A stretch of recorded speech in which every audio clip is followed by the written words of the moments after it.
I help you?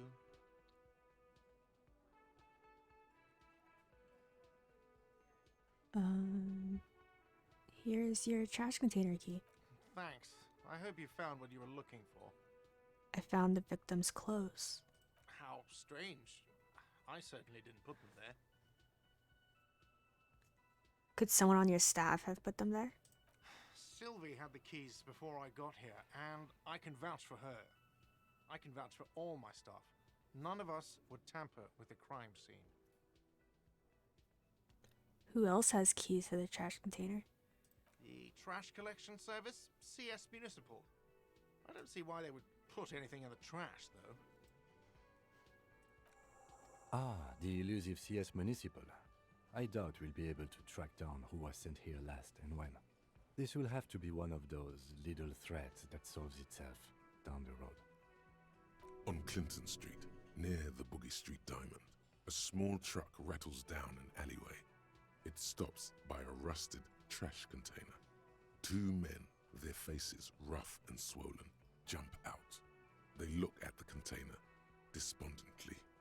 CSM is written on their backs. Thank you anyway. Maybe you don't remember putting them there. Maybe you were sleepwalking or in a fugue state. I think fugue states are more your forte, officer. Alright, thank you. Yes?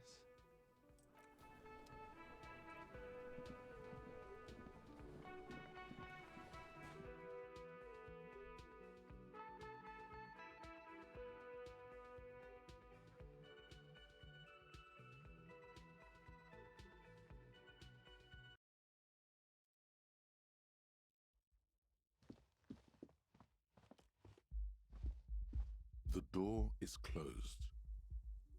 There is no answer.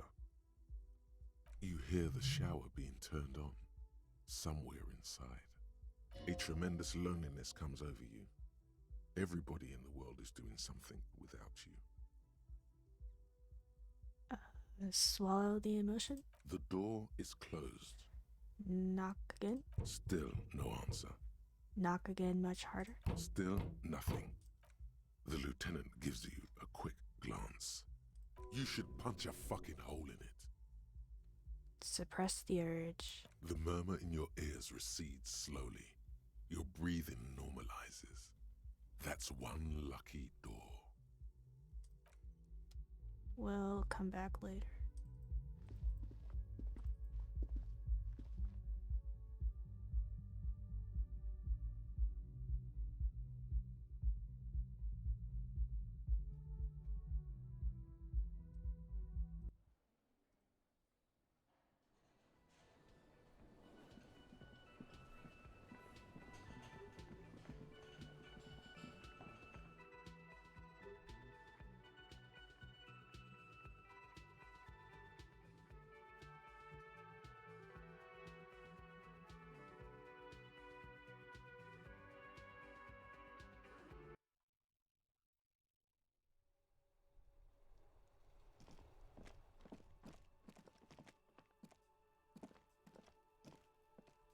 You see a set of tire tracks in the brown slush that covers the plaza mosaic.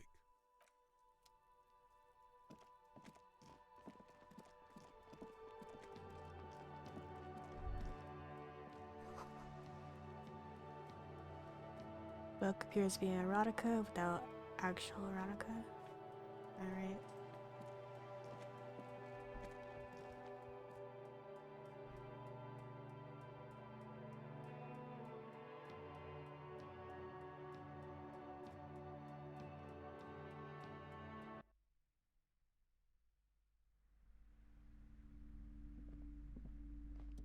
Hello again, esteemed officer, and welcome to Crime, Romance, and Biographies of Famous People. I was told there was a huge fridge in the building's cellar. Can you lead me there? A fridge? No, I don't know anything about a fridge. Aren't you interested in books? She nods at the bookshelves. For whatever reason, she's lying to you about the fridge. Seems like you have to find your own way to the cellar. Why are you so uptight about those curtains? I just want to know what's on the other side. I already told you, it's just a storage room for employees. I don't understand why it's so important to you. Just let it go, officer. Go buy some goddamn books. You're supposed to be drawn to the books. She's so tense, it's a miracle she hasn't snapped in half yet. If it's just a storage room, then why do you have that strange trinket on the curtains? It's just for decoration. She wavers under your gaze, mouth pressed into a tight-lipped smile, then something breaks. Okay, fine. It's just because this place is cursed, just like everyone said. They don't call it the doomed commercial area for nothing. Are you happy now, officer? Happy that you've ruined everything? She closes her eyes and starts mumbling something into her pennant. Host of hosts, she prays. Guard me and my honest business venture from the curse that lurks behind the curtains. How does this curse manifest itself? The curse is so much worse than you could imagine. It's a disease, eating at the very foundation. A shiver runs through the woman as she looks around the dimly lit store. It's the curse of financial distress, of ruin and bankruptcy. She peers at the curtains again. Didn't that curtain just move? Ah, Annette mentioned that previous tenants have experienced some financial troubles. It's not just that, officer. We're dealing with something supernatural here. It's the cacodemons feeding off bad business practices and disappointing income statements. There's something wrong with this building, I can tell you. Ever since I arrived, I've sensed an eerie lingering presence, as if I was unwanted here. Have you sought help from anyone? Yes, I've contacted numerous parapsychologists and even a pair of Simonese mediators. They provided me with the wards. She nods at the strange, cage-like trinket on the curtains. The wards help to keep the doom at bay and protect us against the darkness that lies further in the building, even though now I fear it's not enough.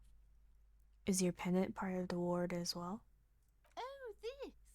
No, it's a special Himian amulet, blessed by desert pygmy shamans, with a spell of compulsion. It's to compel people to buy books. There are numerous spells cast throughout the store. I had the books anointed with a different inducement spell, for example. It's guaranteed to boost sales 15%. Okay. Why didn't you just tell me right away it's the curse? It's not good to talk about the curse, not in detail. The negativism, it's dangerous. Talking about the void wraiths angers them. Such wraiths may prove a formidable enemy. Suit up. Would you like me to take the case? I can investigate, see if the curse is real. Most certainly not. I don't want anyone who's not familiar with the psychic arts to get involved in this mess. Stay away. Leave the spirits be, so they can return to their slumber.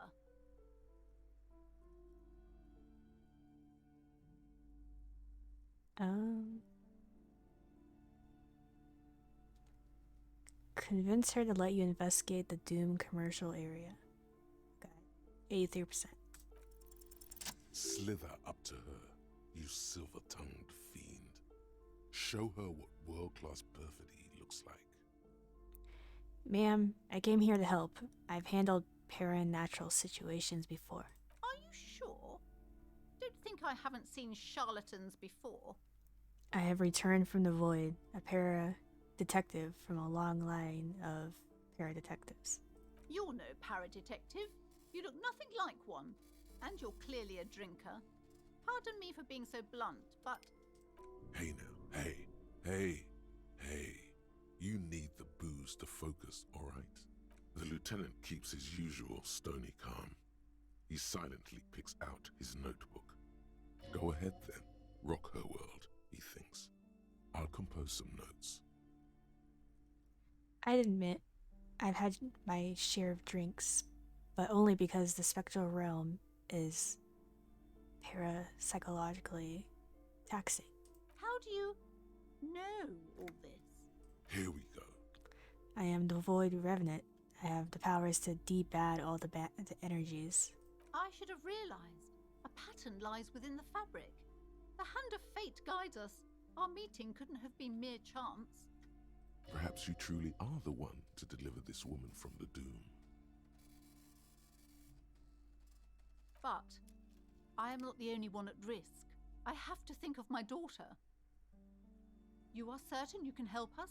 Keep us safe? I can't allow any collateral damage to hit us. No problem whatsoever. Your family is safe and the phantoms are no match for me. If you promise, good officer, then you might be our last hope. Do you swear it? On my honor. Thank you, sir. There's one more thing I haven't told you about yet. The entity. Do not act surprised. You know of these things, sire. Of course. The entity. For I have sensed his presence. You have? The entity takes the form of a woman, a witch probably. I've suspected that she must be connected to the curse ever since I first saw her. Did you know that she lives inside the chimney? Chimney. The passage between heaven and hell, of course. Yes, that chimney is part of the building's central furnace, and it's enormous. She has barricaded herself behind some metal security curtains. God knows what she's doing there. Some unnatural magic, I assume. You should go find the entity and ask what happened to all the companies in the building. What is the source of this curse? Here's the key to the warded door behind the curtains. Take it. Oh, and please do return to me after you've looked round. I'm quite anxious to know what she has to say about the curse. What you discover in there. Unbelievable darkness and ruin. What you discover? A demonic refrigerator. Perhaps the fridge will be the source of the curse. Farewell for now, book peddler.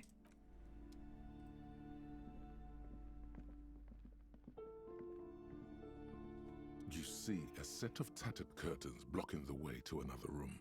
A strange cage-like trinket dangles from the curtains. Pull them open.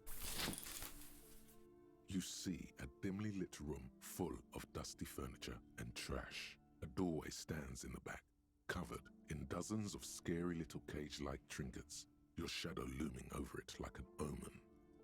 Oh! A small terrified "oh" escapes from Placience as she tries her best to look away, her round face buried in her hands.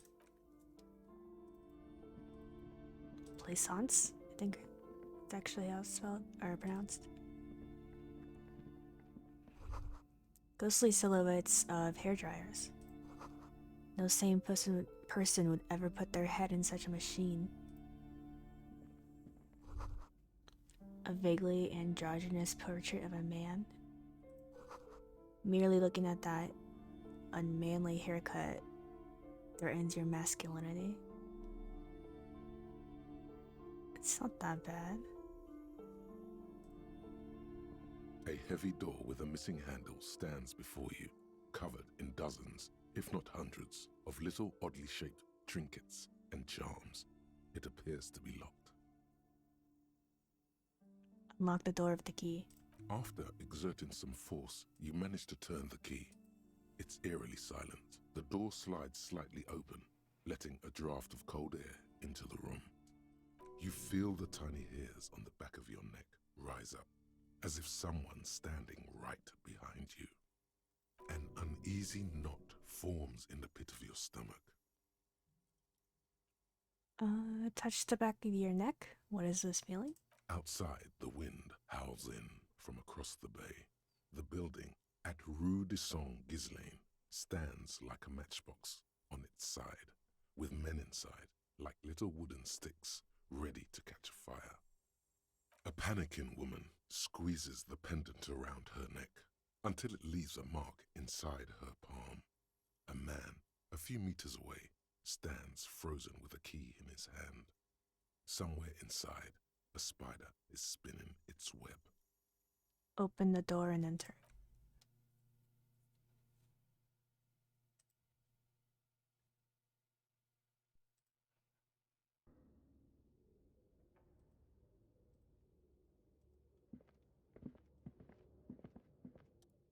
What is this place? The lieutenant stares at the dusty training equipment. I think it might be Artemis Tep's boxing club for young athletes. I think you're right, though it looks like no one's been here in ages. I doubt the electricity still works. Good thing we have a flashlight on us. Don't forget to take it out of your bag before we move on. Some specks of dust shimmer in a faint beam of daylight falling from the window. Other than that, the room is dark. An eerie feeling rises in your chest.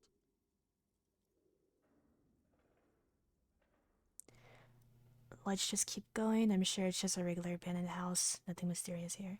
Sounds good.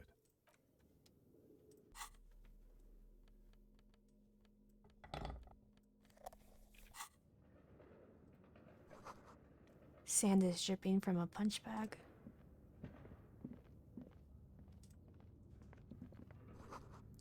The poster says Sidus, Fortis, the rest is worn off. The worn out wall bars, they look unsafe. Smells like leather and sweat.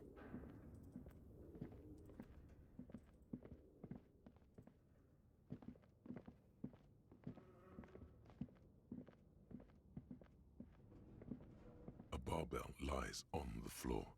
The color has worn off its weight plates. It's 60 kilograms. Your triceps hum at the sight of these weights. Show the world what kind of beast it's dealing with. Lift them. There are no collars on the barbell. This is a safety hazard. Why does it feel so familiar? Is this familiar because I'm a weightlifter? No, it's not that. It's the stale smell of rubber, the squeaky sound of sneakers, your bruised knee against the mat, and a whistle. Then the feeling is gone. A memory from another life. When you were young and fit. Look, Kim, it's a trap. There are no collars on the barbell. You're right. The weight may fall off. Better not touch it then. Kind of bastard would just remove the collars. It should be a felony. It would be a violation of EPIS safety regulations if the gym was still operating, but it isn't. No one's supposed to come here anymore.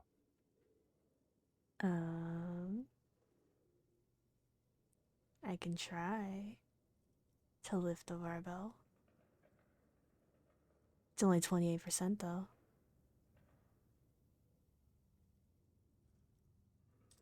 Why not? Oh.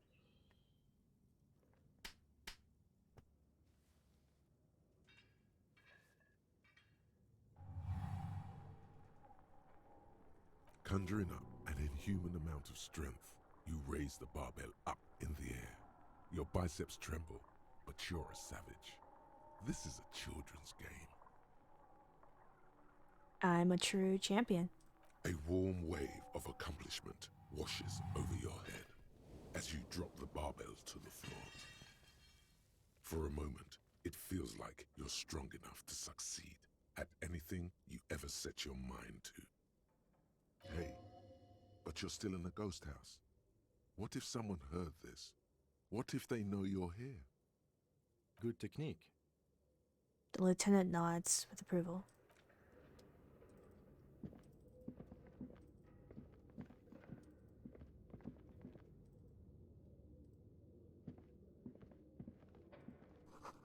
The hallway is blocked off by old window panes and debris.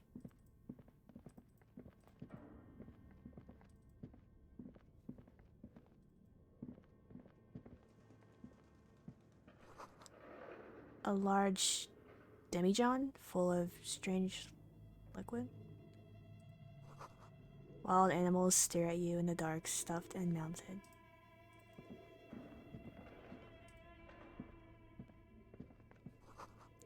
Airship rotors covered in spiderwebs that remind you of blades.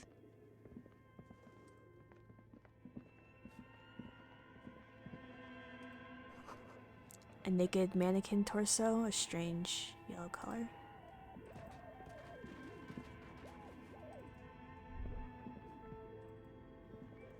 close that.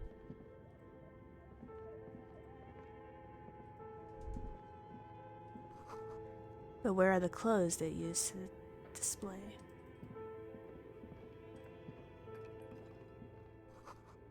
Blue, velvet, soft to the touch, moth bitten.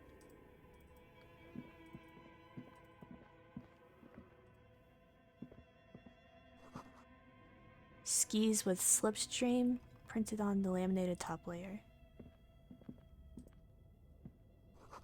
Steel rotor blades bearing a slipstream logo.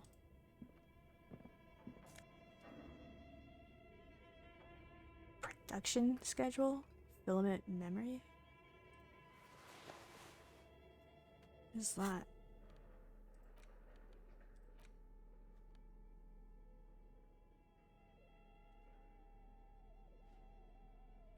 Okay.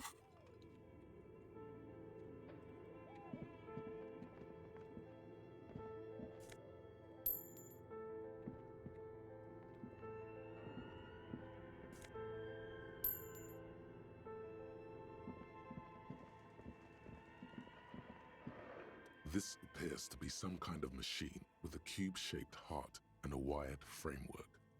The keyboard has a rectangular on-off button. A piece of paper still hangs from the printer. A radio computer. Just sitting here without anyone inside. He sounds surprised and a bit cautious. What he means is that these things cost money. Why would anyone just leave it behind? But we are looking for a fridge, and we are pressed for time, so... On the other hand, it's not that I'm not interested in abandoned radio computers. This is the Ream Civic radio computer, model RC5120, equipped with a Feld mainframe and a Ream-compatible printer. Turn it on. The machine lights up like some prehistoric animal stirring from its slumber, revealing fluorescent play and print keys on the keyboard. The hatch on the machine's central compartment is wide open. Look inside the compartment. It's empty like a beehive without its brood. Some cables have been left dangling, disconnected. No, I'm not reading all of it. They narrated a lot of like the dialogue, or not the dialogue,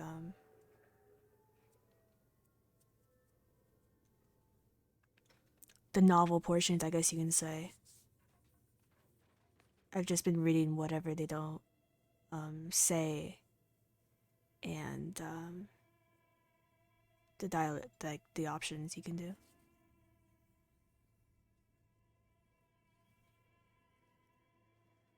The filament you have would fit perfectly inside the compartment.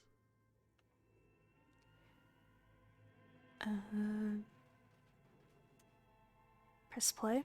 Nothing happens. Something's missing. There's no tape in the player. Insert the production schedule. Like a smooth draw, the filament slides into place. On the keyboard, the play key starts blinking. Press play again. A bar of fabric right above the keyboard starts producing a soft hum. The sound of static seeps through the machine's planar magnetic driver. Have you stirred the ghost of the doomed commercial area from its rest? Could this be its dismembered heart beginning to flutter? Oh no. It was already glowing and now it's also making a sound. It's probably some alien CO-like technology. The static gets louder, slowly filling up the abandoned hall, until a voice speaks out, crackling and old, cutting into the air. Good afternoon. Fortress accident en rue de Saint-Ghislaine. This is East Insulindian Repeater Station 1. Please repeat. Is this the production schedule?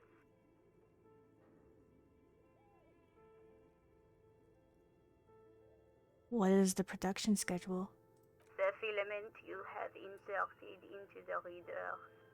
Ah, right. Thanks for the explanation. That was a question. Have you inserted it into the core? Yes. Good. Please repeat the password. Password? I'm really bad at passwords. Can you give me a hint? No. Is it my birthday? Still no.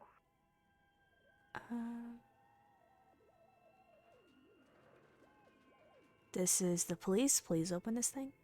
I am contractually obliged to protect the privacy of the filament holder Fortress Accident.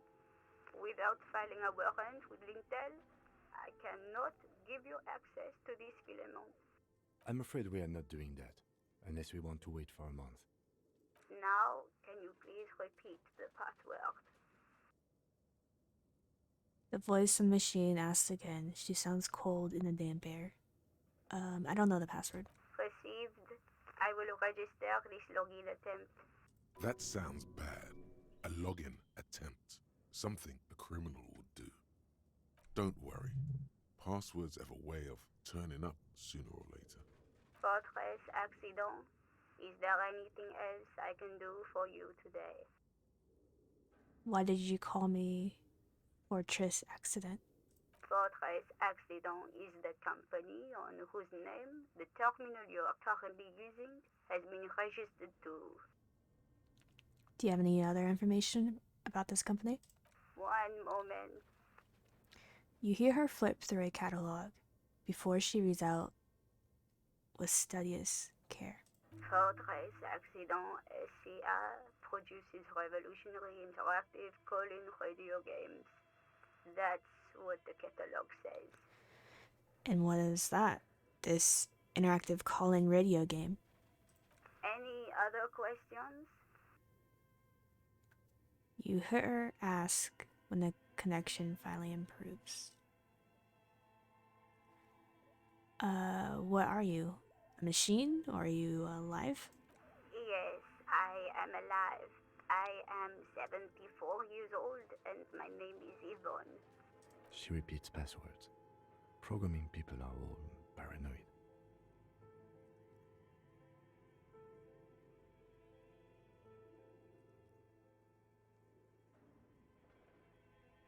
Okay, but where are you? How did you know where I am? I work as a repeater at the East Insulindian repeater station. It's my job to know where you are, Fortress Accident. As for me, well, I am sitting in my cubicle, surrounded by a wall of radios. On an island on the river Esperance, a small woman, all skin and bones, sits in a room filled with audio equipment. Thousands of tiny lights are reflected back from her prescription lenses, like stars in the dark. Now, please tell me if there's anything else I can do, Fortress Accident. That's all for now. Thank you, and goodbye. The old lady's voice disappears along with the static. Tiles on the cube are still smoldering, casting the framework in a soft glow. Fluorescent play and print keys shine on the keyboard. Press print. Nothing happens.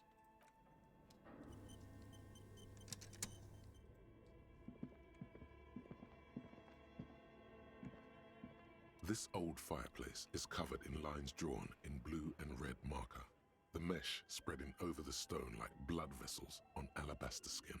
It looks ghostly and strangely ancient. What am I looking at? Radio frequencies, it seems. UKV 123.6, UKV 123.7, UKV 123.9. Some written notes, too. Sparse and cryptic. Radio frequencies for what? Unclear. It looks like a cardiovascular system split into veins and capillaries. Very advanced. So, we're dealing with something medical here? You think so? The web is comprised of radio stations, all lead back to one red heart, titled the Game Master Frequency. A note says, this one can listen in on any station it wants. Looks like a surveillance program. They must have had massive airwidth. These things don't come cheap. Wait, who's the game master? Someone very important. The leader of a massive on-air game built by these people. it's a game, then who's playing? Whoever decides to call in to a call-in station, it looks like. A list of names under the stations suggests people across 6 Isolas would be playing. Muindi, Insulinda, Kotla, Grad, Samara, and even Ilmara. My god. It's as if the less money they had, the more ambitious their project became. Mm-hmm. The cost of air width alone must have been huge. Exactly. This schedule, I know doom when I see it. The company was running out of funding. What else? Nothing. It's just lines on marble. An echo from times long gone. No one has used the fireplace in ages.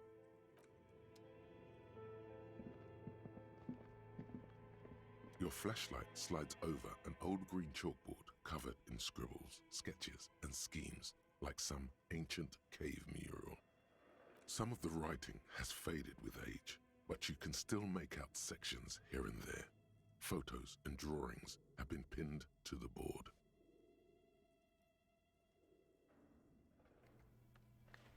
Inspect the drawings. These lithe, pointy-eared creatures appear to be different types of welkins. You make out autumnal candle welkins casting wax-based magic. Translucent welkins with organs shining under their skin, and even ether welkins hailing from the vast emptiness of sidereal space. Who are all those creatures? Fantasies of a tortured, feverish mind? One of the welkins, towering among the rest, appears to be different, however. Examine the welkin. This is important. It's Vara Hamira, a high welkin, his face white and scarred like cracked marble. This is clearly a welkin supremacist. The note says, all non-welkin races will be purged. The Haldor, the Twarg, the humans, and even headless men, all of them, purged. Imagine a world filled only with welkin, green welkin, dread welkin, and the high welkin to rule them all. An inordinate amount of time has gone into drawing these little welkin creatures.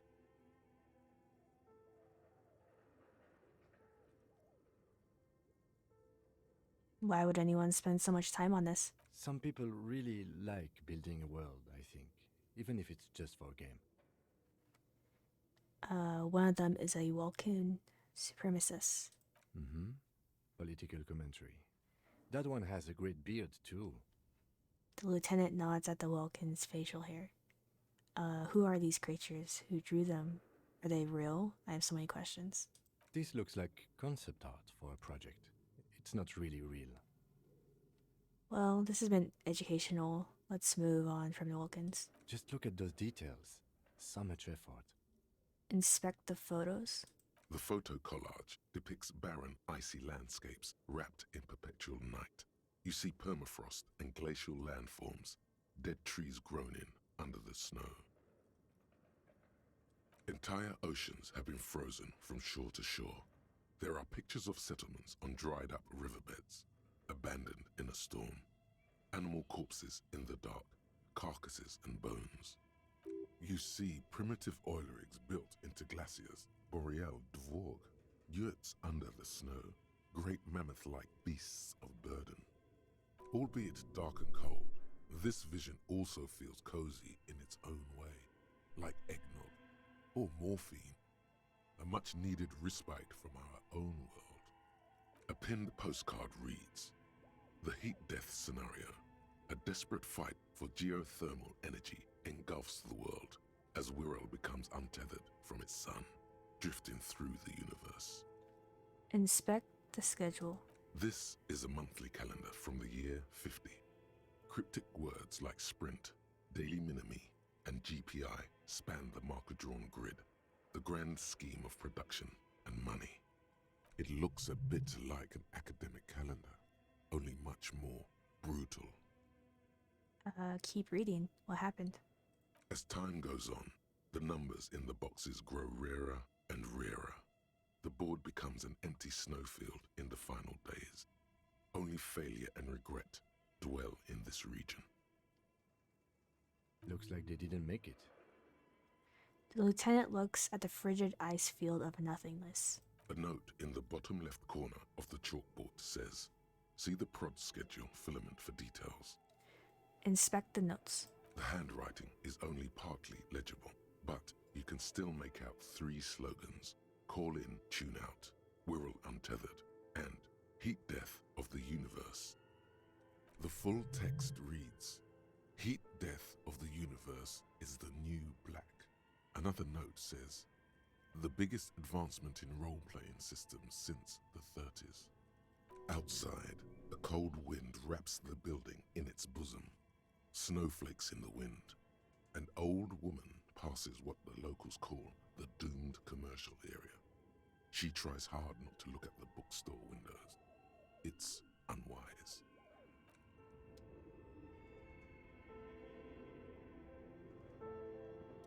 Okay. What do you think is going on with that computer, chalkboard, and fireplace?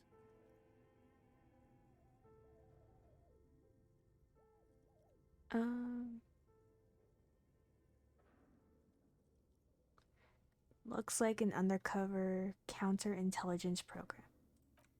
No, that's not it. I think... The lieutenant takes a step back, steepling his hands. Like he's ready to lay out a fine theory, crafted together like a puzzle box. It looks like one of those popular pen and paper role-playing games, only these people were trying to automate it, make it work on radio computers. Utter madness, he thinks, as a compliment. How were they planning to do that? Through call-in stations. None of the players have to be physically present. Anyone in the world can participate in the game, as long as they have a two-way radio. Then there's the Game Master frequency that listens in on the smaller call-in stations. I think that was supposed to coordinate the stories, functioning as a master of ceremonies of sorts. His fascination has swept aside other concerns for the moment. He's a little hooked.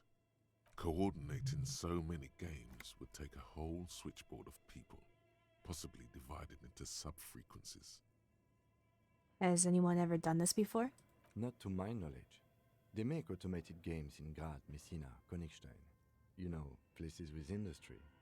But I don't think anyone has attempted to create an interinsulary game before. We just don't have the technology. And this was a role-playing game? Indeed, those Welkins are a dead giveaway. Role-playing people love that stuff. The world looks like a modified version of the WeWorld board game, with Heat Death thrown in. What do you think happened to the company? No idea. They stopped filling out the schedule on the chalkboard. Oh, wow. Indeed, it's ambitious and untethered from reality, but... The world is cold and lonely. This would keep it company. Let's finish it. It's too late for that, I'm afraid. He says, looking around the duller room. The pipes howl and a rat crosses the floor. What ending am I going for this time around? There's only one ending, honestly. It's just how you get there is what's different. Okay, let's keep moving.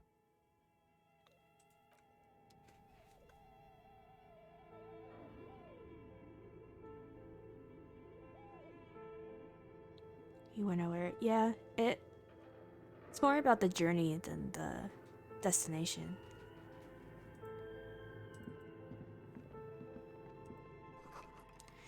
Scribbled across a notebook, developers of the most advanced RPG in the universe.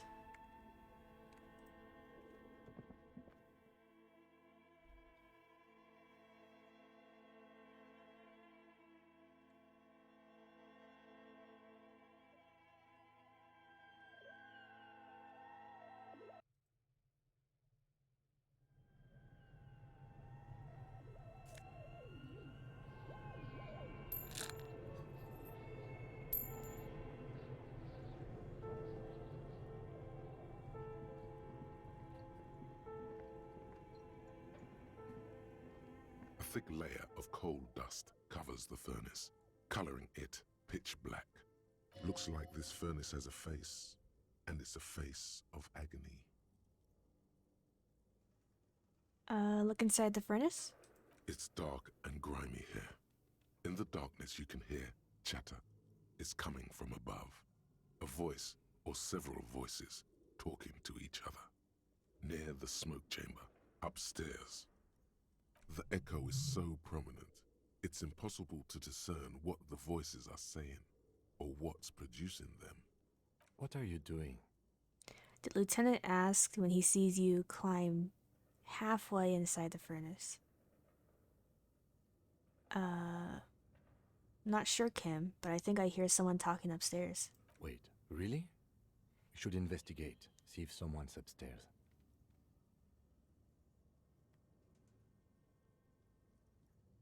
Kim, what is this thing? Is it a furnace? Looks like it. Looks like an old central furnace used to heat the building. It's connected to the chimney. He opens the door and gingerly peeks inside. No one has used it in ages. No signs of any recent fire. Only dead rats. Smear your hands with coal. A lush layer of coal now covers your skin, sinking into the wrinkles. Your hands look ancient. Maybe you could paint something with this coal. Leave a cave painting for future archaeologists. No, that would be stupid. Still, it's good to have this dirt on you. Real men wear coal for makeup. Alright, physical instrument. Yell hello into the furnace. Something breaks loose in you. A mighty bellow echoes throughout the chimney's depths. The chatter of tiny voices above suddenly cease. Then, Hello? You hear a woman's voice answer. you've awakened the entity. Hello, are you there? Speak to me. Hello? Did you say anything? I can't hear you. Please come upstairs. There's a safety curtain on the second floor. I'll open it. You hear a low rumble upstairs, the sound of a curtain being pulled aside. After you, officer.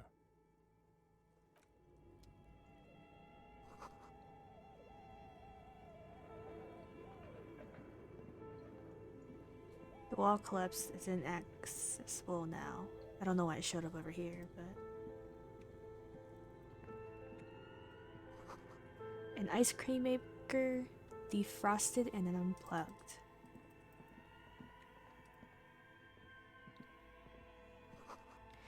The flashlight casts a strange shadow. There is a hidden doorway here.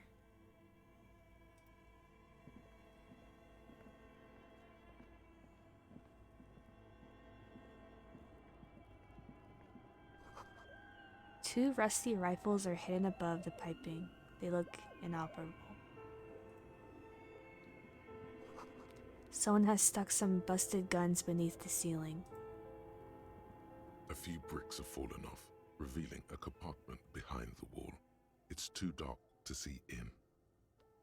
Where are we? Seems like an old bunker from the revolutionary period. Look at all those rifles. Must be an old weapons cache.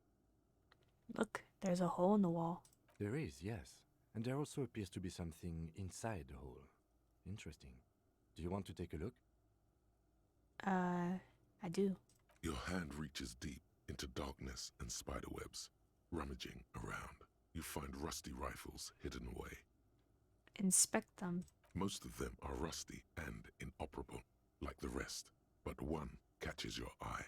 A bolt-action model with a fine wood stock, in better cosmetic order than the others. This one looks nice. That's a rare sight. Seems to no longer be functional, but still a beautiful thing in its own way. What does this mean? A rifle here. It means there are firearms, albeit inoperable, still lying around in Martinez. It's an interesting coincidence, I would say. Might come in useful in the future. He likes this find.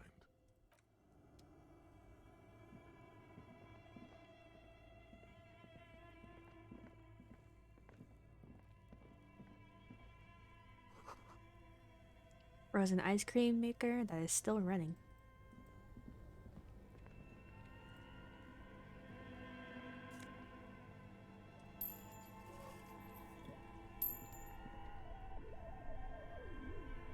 2 cables are plugged into the breaker box. The red one leads off into the darkness, and the black one to the ice cream maker nearby. Rip the red one out. Look how giant and red and inviting it is. Don't rip the red one out. You'll awaken the ghosts.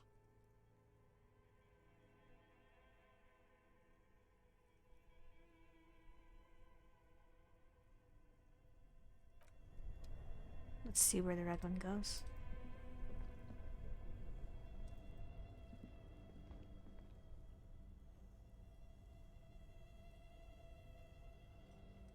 Nowhere? Or... oh, it continues over here. Goes to you. You see a terrifying ice bear with a strange compartment in its belly. The door is covered in frost, and the bear's eyes are glowing red. This ice bear is a hyper carnivore. Be careful. This must be the fridge you were told about. Look inside. See if it's big enough for the corpse. Crack open the door. A gust of freezing cold air rushes to greet you. You hear a low grumble as the bear regulates itself. This is the inside of a refrigerator. The lieutenant takes a peek inside. His hand has found the holster of his gun. Relax, Kim. It's the fridge, remember? Of course. A giant ice bear-shaped fridge. He relaxes his hand, his face bathed in the harsh light of the open fridge door. Just what we were looking for. Let's see what's inside. Look inside the refrigerator. The shelves are empty. All you see are crumpled ice cream wrappers with the brand name, Revachol Ice City. A handwritten note has been attached to the door. The fridge is huge. Examine one of the ice cream wrappers in there. A friendly cartoon bear smiles back at you from a glossy cellophane wrapper. It looks nothing like the fridge. The paper still smells of vanilla and chocolate. Take the note from the door. You pocket the note and the little fridge magnets keeping it on the door. This is clearly the fridge. It looks big enough for 2 corpses. It's certainly an eccentric choice, but it is capacious and cold enough, too. But the optics on this are awful, he thinks. We need to be as silent as we can. Shall we go and get the body, then? I'll take the head, you take the feet. The stairs won't be easy, but we'll manage. The 2 of you. Easily. Okay, let's do this. The body is heavier than you expected and stinkier. It takes half an hour to get it down to the basement, then 10 more minutes to stuff it into the fridge. The lieutenant takes a step back to admire your handiwork. Beautiful. A dead body in an ice bear fridge. This is some of the best police work I've ever done.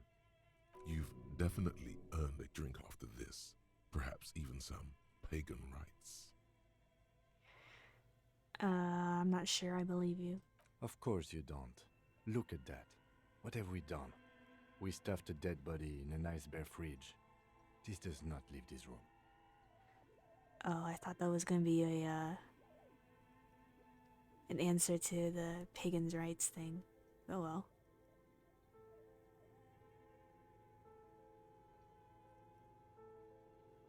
This isn't police work, Kim. It's art. We're artists, and this was our vision. If I were an artist, this would certainly not be my vision. I would be much, much more conservative in my work. He's right. His work would be much more formal. At least we've stopped the body from decomposing further. Now you can conduct another inspection under controlled circumstances. Inside the icy realm of the ice bear fridge, the corpse stands slumped, waiting.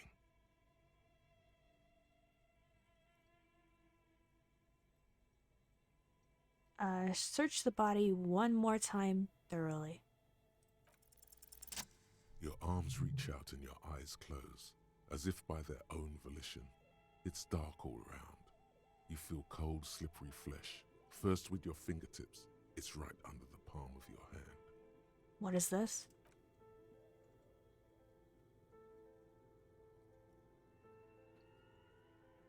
His face, his cheeks, his nose, his fat, swollen lips.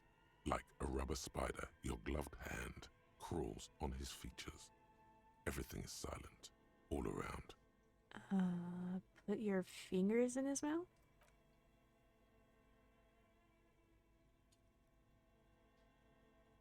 The oral cavity is cold and moist.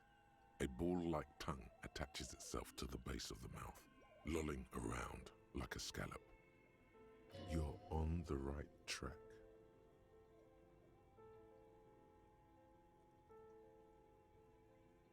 Play with it? This feels right, or... Open your eyes and look. A vision of black and dark red death, pried open by your hands and studded with teeth. Looks like he's laughing. Death fumes rising from his throat. And there, in the back of his mouth, above the bell of the uvula, right in the soft palate, you see a hole, barely visible to the human eye. It is swollen shut, almost vanished. No larger than 0.4 centimeters in radius, the edges appear darkened.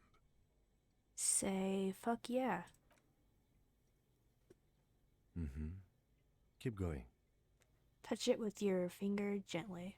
A black trickle of liquid runs into his throat from the wound. Put your finger in. Your index fits right in there. A tight tunnel of flesh opens up. Tissue damage. Wide enough for 2 fingers. As you push both in, you reach through his mouth, right into his brainstem. Brainstem? Yes, that's what this part is called. You've seen the drawings. You've studied them. Feel around first. The basal ganglia feels clumpy. What entered here has torn apart his reptilian complex. The funk soul brother at the back of his head has gone dark forever. Push deeper. Your yellow fingers slide into the remains of the limbic system. There is no resistance. It's gelatinous. The slug-like structures are damaged too. The tearing extends deep into both hemispheres. There is a cavity cut right between the hemispheres. The lieutenant answers with the sound of his pen on paper. Push deeper. Your fingers are all the way in now, reaching toward the inside of his skull. The cavity goes further, but the entry wound isn't wide enough for the rest of your hand to follow. All the muscles in your body harden. Time to enter him. Wriggle in. Your fingers reach toward his skull.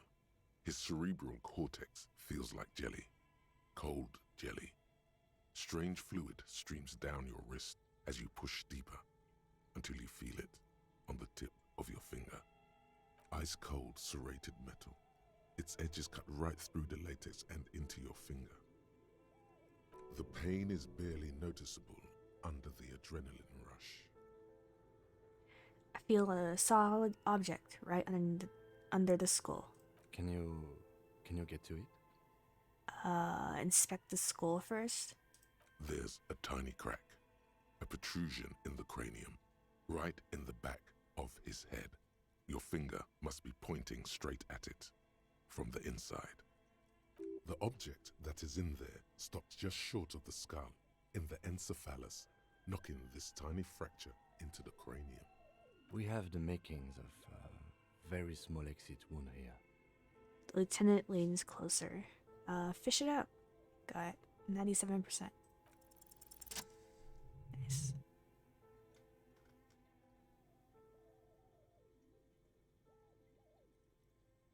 You pick the object between your index and middle finger. Feels sharp, like metal. You press your teeth together. Your jaw is clenched. All you need to do is just... Whisper, I got it. Good. The fridge in the background buzzes with excitement. Slowly pull your fingers out. The inside of the head feels cold and smooth, like a glove. Sweat dripping down your brow. Careful not to lose the prize between your fingers. With a plop, your hand emerges from the mouth. The garden glove is covered in blood right up to the wrist. Between your fingers, a small flower, a blossom made of lead. A bullet. The lieutenant puts a small bag marked with evidence under it. Drop it in. The bullet falls in the bag, leaving a smattering of blood on the plastic. He raises the bag under his eyes and says, A non-calibre. Rifle. Some kind of brittle alloy. Fractured on impact. Can I have it? Of course. You deserve it. The lieutenant drops the bag in your hand. It feels light. Looks like we need to add one more item to your injury list. Injury number 4. Oval entry wound with an abrasion collar. Soft palate, back of mouth. High velocity. Temporary cavity in brain tissue. Small exit wound on the occiput.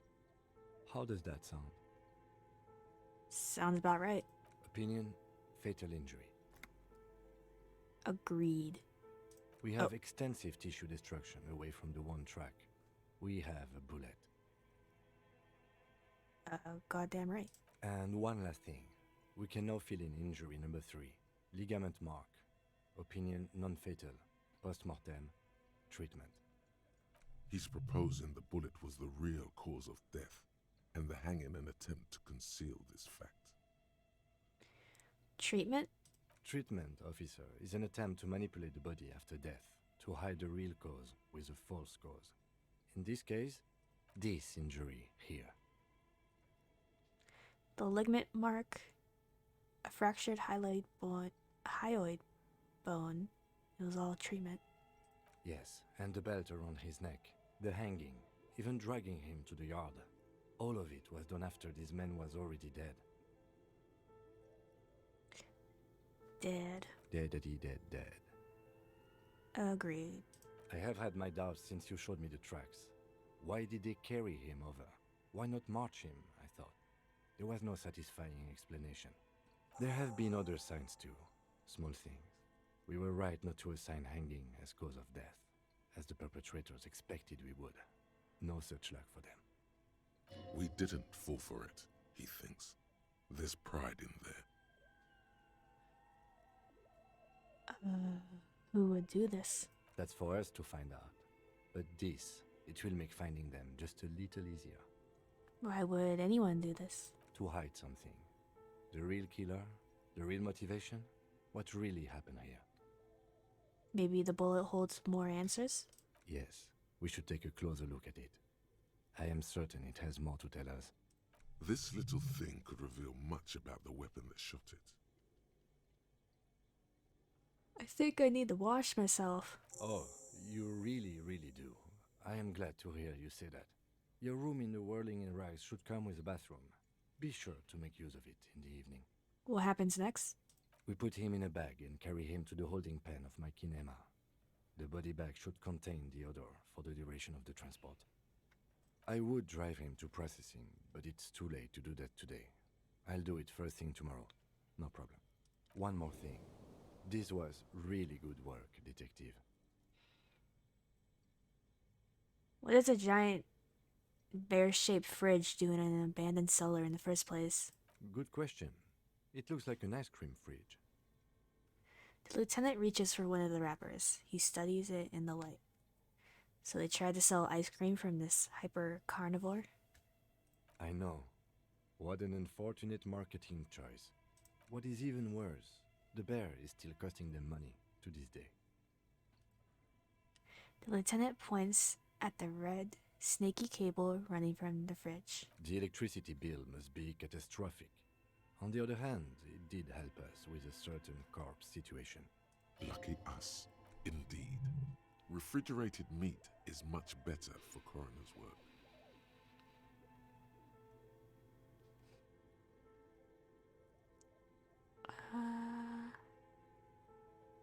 Let's drag him to the kinema.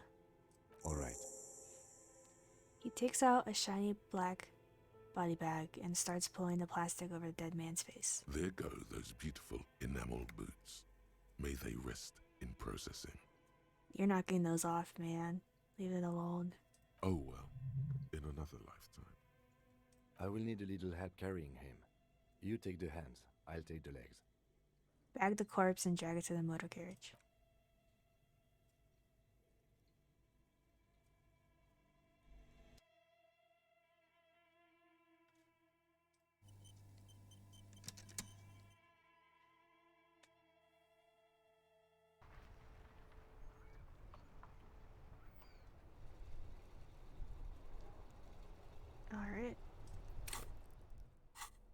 found out the cause of death.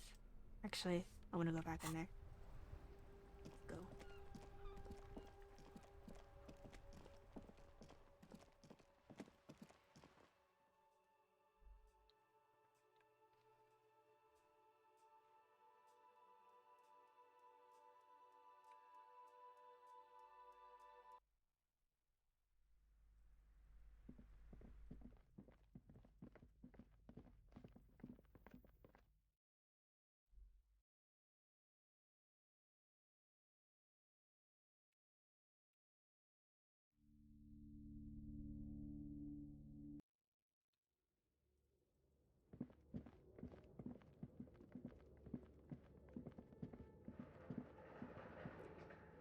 Whoops.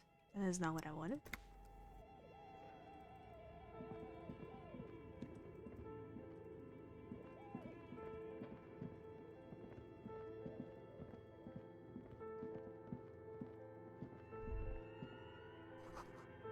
The floorboards creak.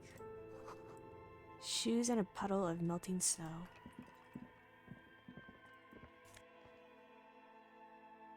Postcard?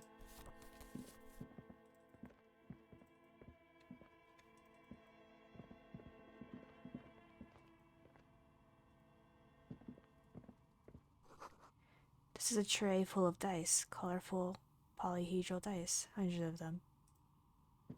The candy dispenser has been repurposed to contain thousands of dice. Hello, I'm Nia. A bird-like woman sits on a throne of tools, with emerald light shining through her hair. Did you try knocking on my window? I must have missed you. I've been listening to my Melius. She taps on her headphones. So what kind of die are you looking for? Could this be the malicious entity? Perhaps it's wise to go along with this masquerade for now. She's got a direct view to the backyard. You should interrogate her about the lynching. You must have me confused with someone else. I haven't knocked on your window. Then how did you get inside? By the south entrance? You know what? It doesn't even matter. What matters is that you're finally here. Let's talk dice. Did you have something specific in mind? What do you mean by Melius? Yes, Amelia is like a call-in station. You need a two-way radio to access one. That's why I have these. She pats the headphones on the table. Mostly, they just teach you to swear in different languages. But some of the stations can be quite interesting. I was so absorbed, I must have missed you knocking. Why are you asking me about dice? I'm a novelty dice maker. Tell me the name of your role-playing system and I'll make the die you need. That's why you're here, yes? As she speaks, her bone-like fingers fiddle with a ring. Her bones light, but her hands strong. Role-playing games? You know the one made by Fortress Accident. Does that count?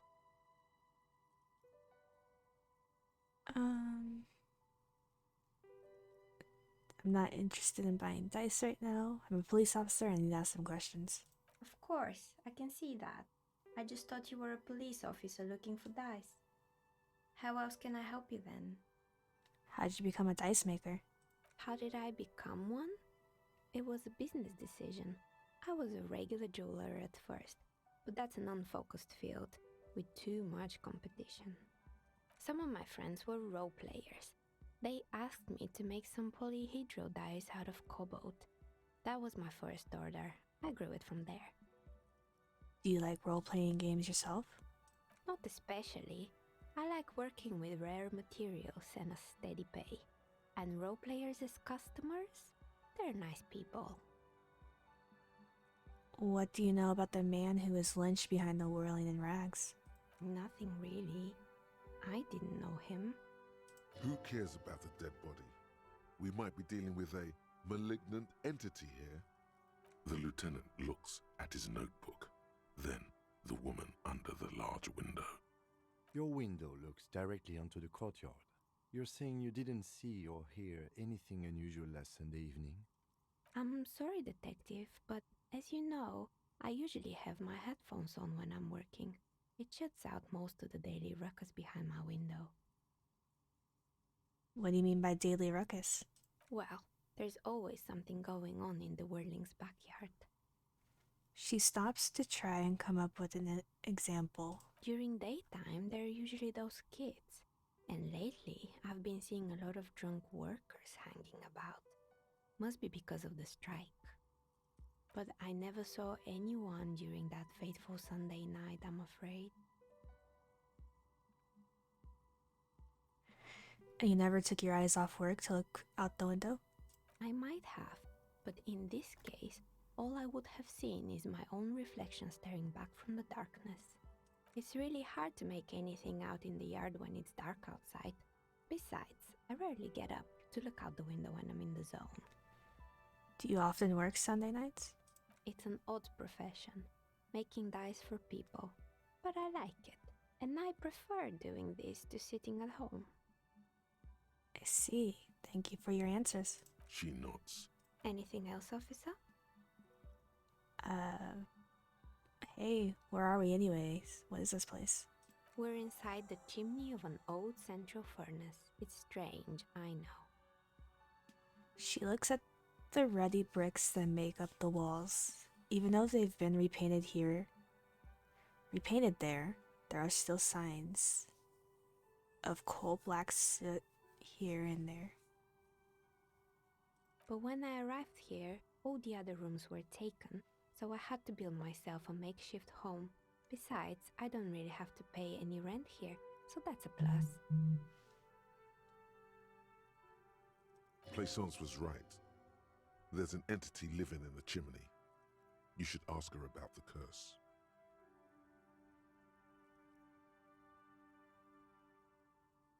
One second.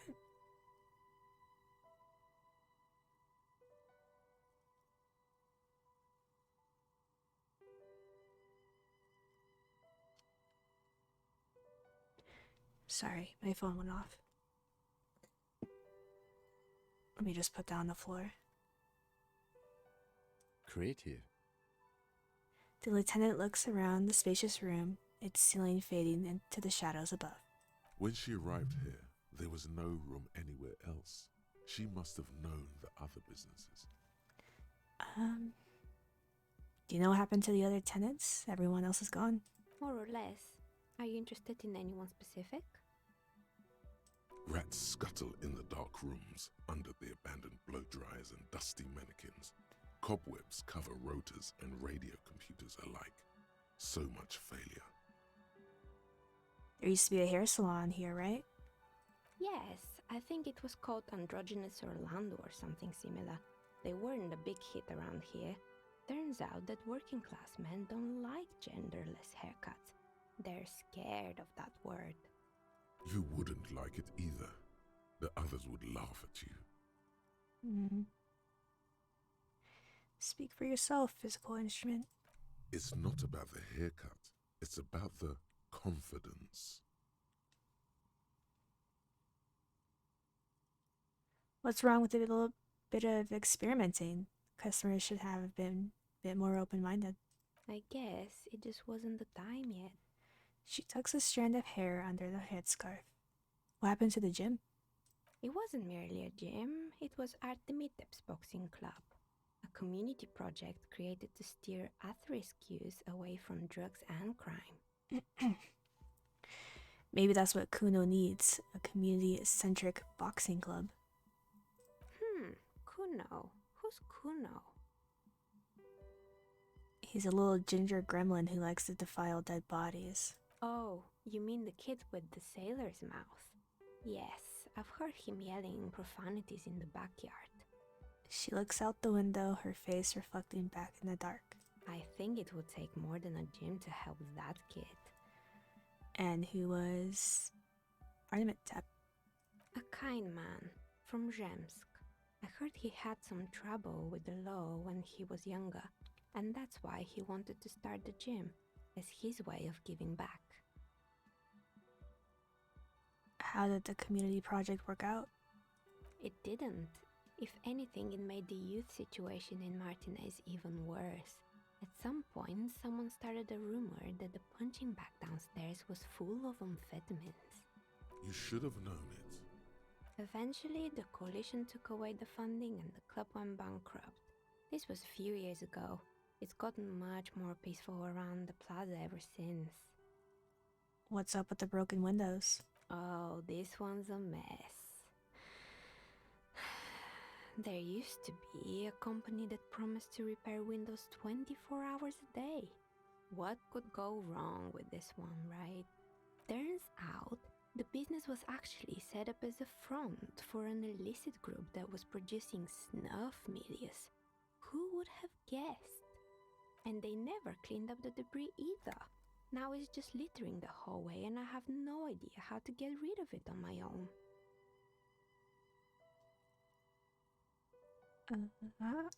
It's a shame about those windows. I'm not even gonna ask about the Milius.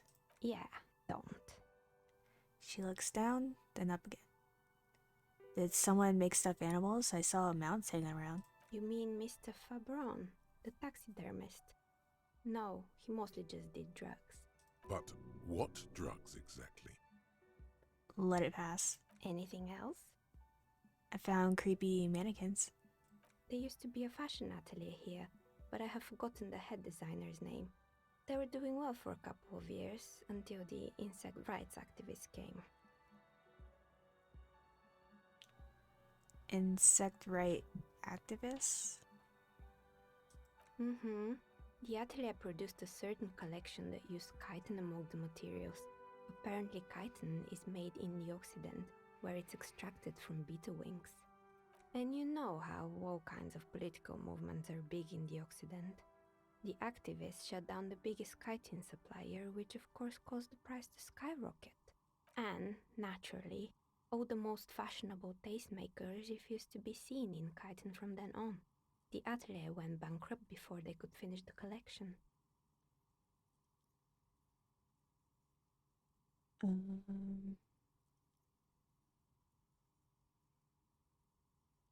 I guess I'm glad that someone took care of the little guys, like, in a sense. Really? Anyway. She looks at the windsill, where a dead fly is lying on its back, legs curled up in a bow tie. What's with the rotor blades and skis? They were made by a company called Slipstream.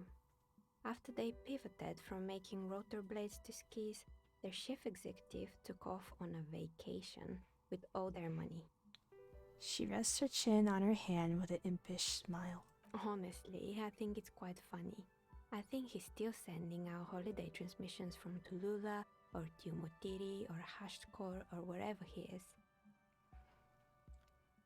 Interesting. What do these transmissions say? The usual, I imagine. That he's been thinking up all kinds of new business plans and can't wait to get started on them just as soon as he returns. Her smile widens before she sees the lieutenant's face behind you. Men like that are a curse. The lieutenant is stern. Sure, but Slipstream is history now. All their remaining assets got seized by the bailiffs in 47. I have no idea why those skis and blades are still lying around in the house. Not much use now, I guess. Maybe you could make a sword out of one. No, wait, forget it. It would take too long. I found this strange machine. Fortress Accident, the radio game studio. She closes her eyes as some remnant of a memory lights up her face. They were an interesting bunch. We talked about role-playing systems every now and then. Once, I even saw two of them get into fisticuffs over Wirral. Are some of these VAs new? Originally a lot of this stuff wasn't voice acted. Like, I'm pretty sure, you know, when she hears you yelling from the furnace, I think that was voice acted in the original, but like all of this, like with her speaking to us, was not. There was not a lot of voice acting in the original besides like um besides like the reptilian brain or whatever. Hello, Mew. I've been doing good. How about you? Yeah, I finished it without you. But I think I told you what happened. You probably forgot though.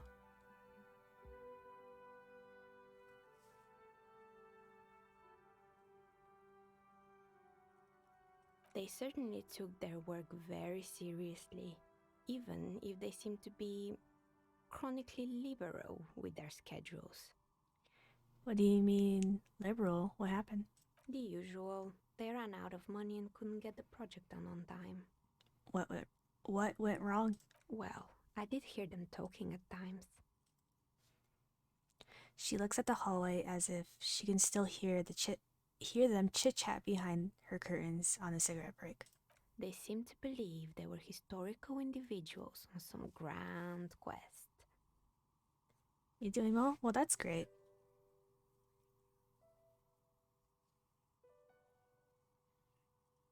From what I've seen so far, the project did look quite impressive. Yes, but when the money started to run out, they just began to complain a lot about capitalism. You know, how the markets are rigged to keep out new businesses and so on. In the end, they just didn't get it done. They didn't have enough willpower to produce something truly historic and to show up to work on time. Showing up to work on time is hard. No, scratch that. Showing up to work at all is difficult, especially if you've been drinking. That's too bad. I would have supported them. The project looked great. Not the wisest decision. You would have lost all your savings. She tosses a pair of dice on the table. One of them stops near the edge of the metallic desk. The result is 1 on a 20-sided die. The dice is black and filled with little silvery flakes, like snowfall. Anything else? There was a terrifying taxidermied bear in the cellar.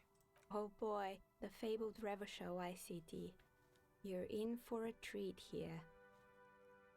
She smiles and leans closer, hands on her knees, like a stand-up comedian ready to tell a story. The place was owned by two guys who had some rather innovative ideas about marketing. The bear was one of them. Now ask me about their other ideas.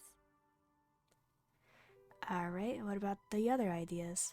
There was really just one, and it involved picking out the prettiest girls in the neighborhood and paying them 20 cents per hour to man the booth.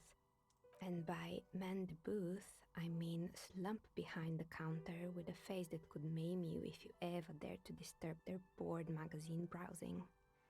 She leans back, disapproving. Fritta does the same thing.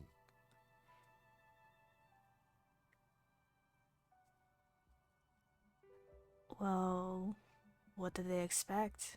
20 cents per hour is dog's pay. I'm surprised they showed up to work at all. Oh, but they did. They did show up to work, and not alone.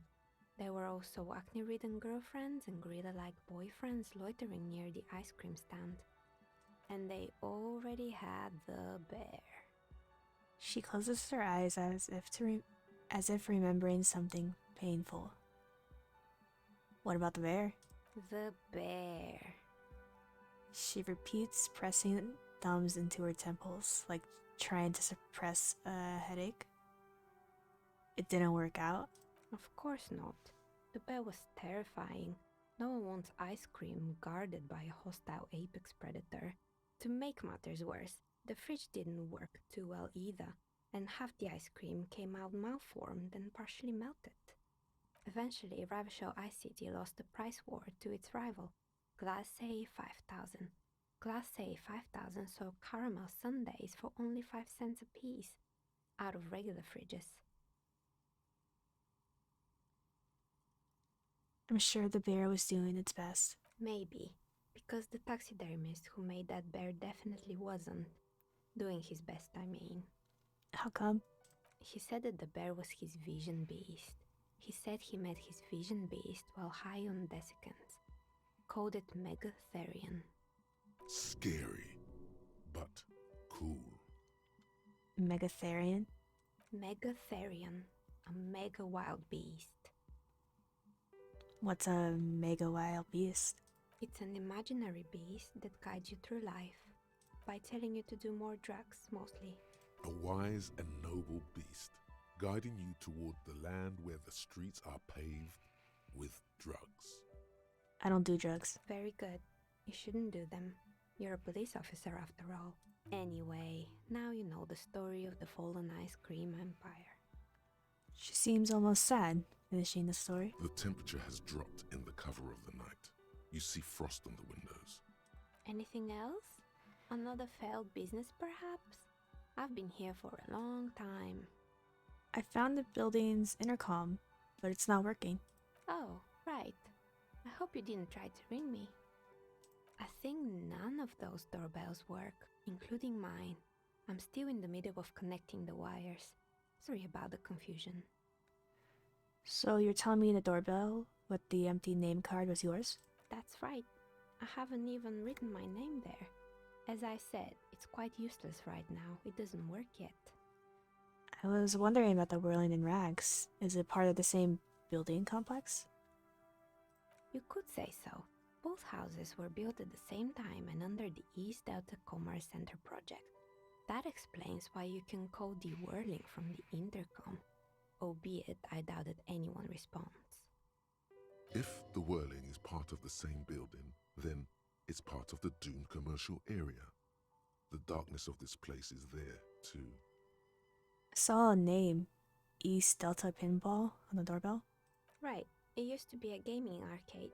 This is an ancient failure, before my time. I'm not surprised, however. My advice, don't base your business on a fad. Hypnotism, floriography, trick track, especially pinball. Agreed. Pinball is the worst. A strange thing happened when I tried calling a company named Slipstream SCA. Someone answered. It can't be true. They don't work here anymore. They've been gone for years. Are you sure it was Slipstream SCA? Was it a woman? Maybe it was Plaisance from the bookstore. She said she was from Transcendennial Electrics. Tricentennial Electrics? There's a moment before she recognizes the name. It used to be a major electric company 100 years ago. Are you sure it wasn't just some kids playing a prank on you? No, it was something else. It was eerie. Whatever happened, keep your cool. It's probably better to admit that it was a harmless prank. May have been some sort of rare electrical anomaly. A prank is more likely, no?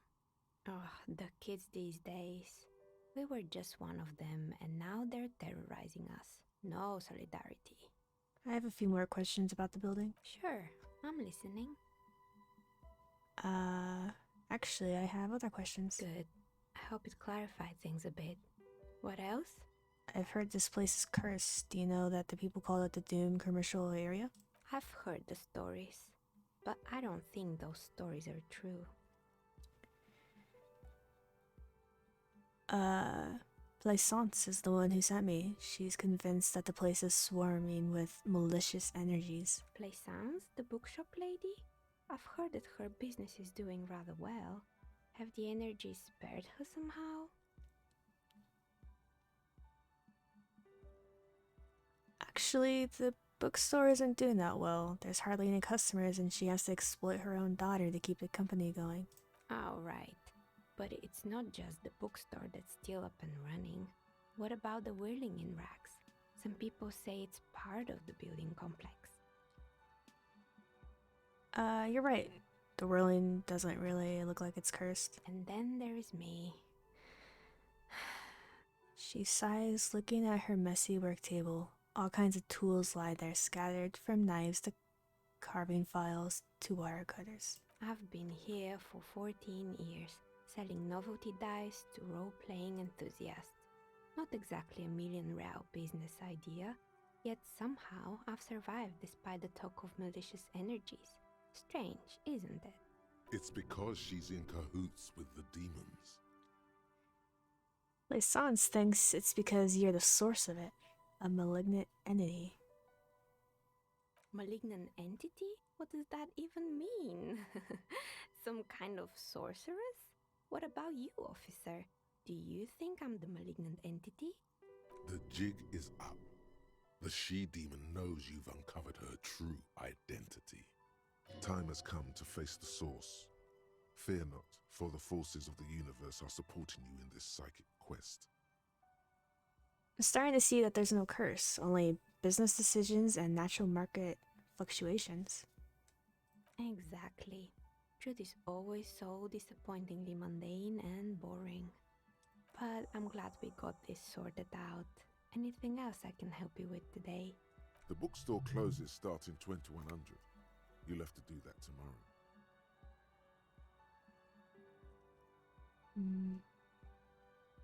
Why hasn't her business failed? I can always retry it. Let's try it. A gust of cold air sweeps through the chimney. The stones and minerals on the shelves rattle as though agitated. For a moment, it almost feels as though you're outside the building, exposed to the atmosphere.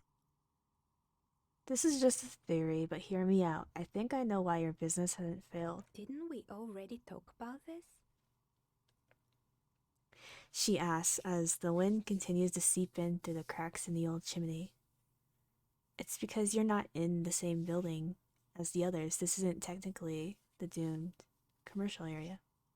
What are you talking about? My address is exactly the same. Rue de Saint-Guilain 10. No, the old coal plant that used to be here was subsumed into the new venture. Its ruins swallowed up. Yet it has a different address in the heart of the city. No, this used to be a coal plant. You're in a chimney of another building. This doesn't make any sense. She looks around the makeshift nest that she's carved out for herself, bewildered. Are you saying my business was spared because of a technicality? Where is this coming from? It has a different address in the heart of the city. And what? Does it mean that I'm safe from failure? Don't let her become complacent. She still needs to ward her soul against the evil forces. No one's really ever safe from failure. She starts laughing, her fingers trying to rub away the exhaustion from her face. What? Do you know what this is? She raises her hand to reveal a piece of metal shining from her index finger.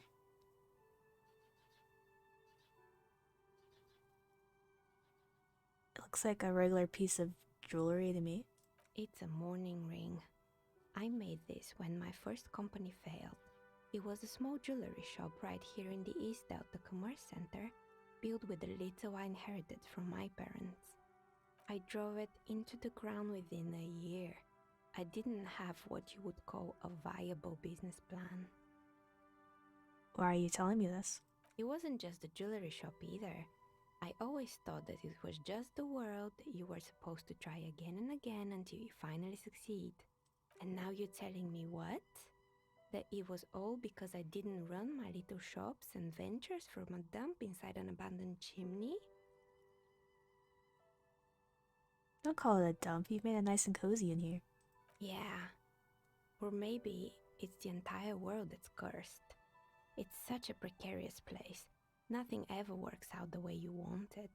That's why people like role-playing games. You can be whoever you want to be, you can try again. Still, there is something inherently violent even about dice rolls. It's like every time you cast a die, something disappears. Some alternative ending or an entirely different world. She picks up a pair of dice from the table and examines them underneath the light. But anyway, thanks for sharing your theories, officer.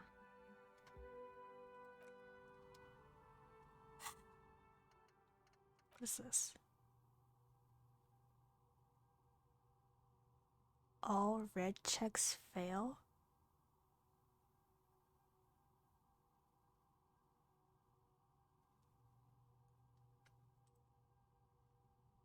Must give something good though after that.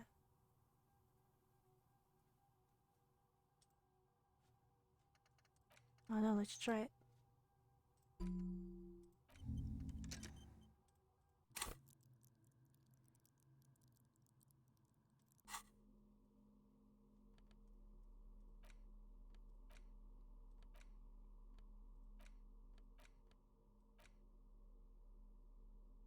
The note is written with a blue pencil on a piece of lined office paper. The kitchen magnets have left spots on its surface. Does it say anything interesting? The lieutenant leans closer to read the crumpled note over your shoulder. This is tangential at best, but the lieutenant's detective instinct is still active. Read the note. Someone has scribbled, S. I can't believe the off-site copy is still here. The illiterate ginger kid keeps stealing stuff from the studio, so I had to hide it somewhere safe. Solid neg. Thank you for the follow. You'll find the filament memory with the off-site copy in the frozen ice cream maker. Please take it home, ASAP. It's important. I'd do it myself if I lived in a civilized place with a freezer. Take care. Sully Soif. I wonder who wrote that note. Looks like someone from that radio game company upstairs.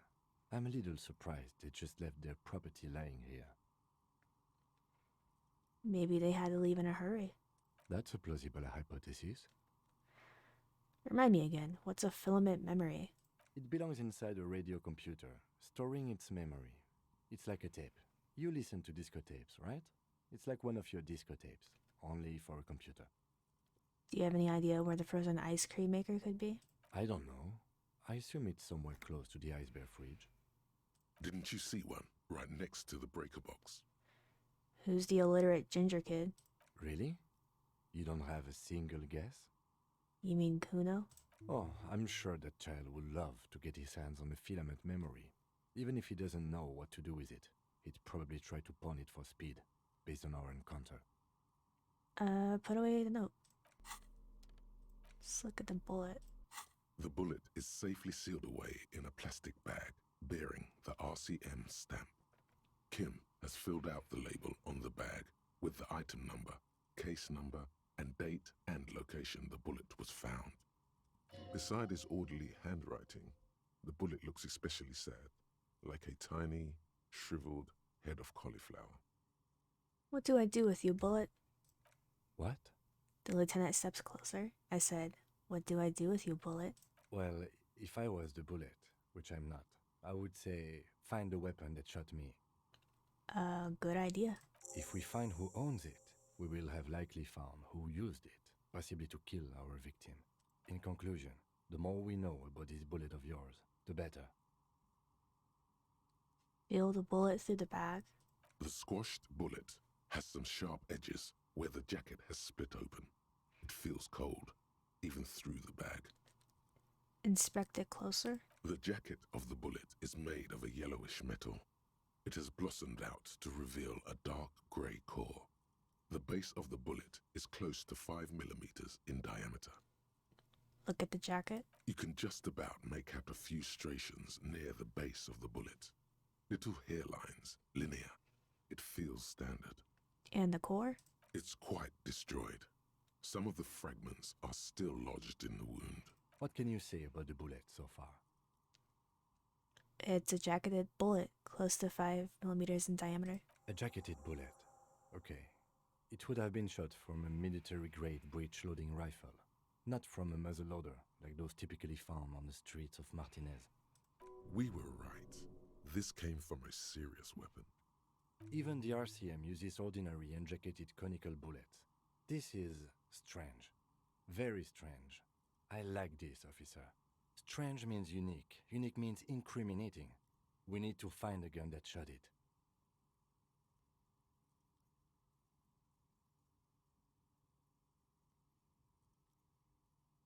cool to discover a game like this. Yeah, it's a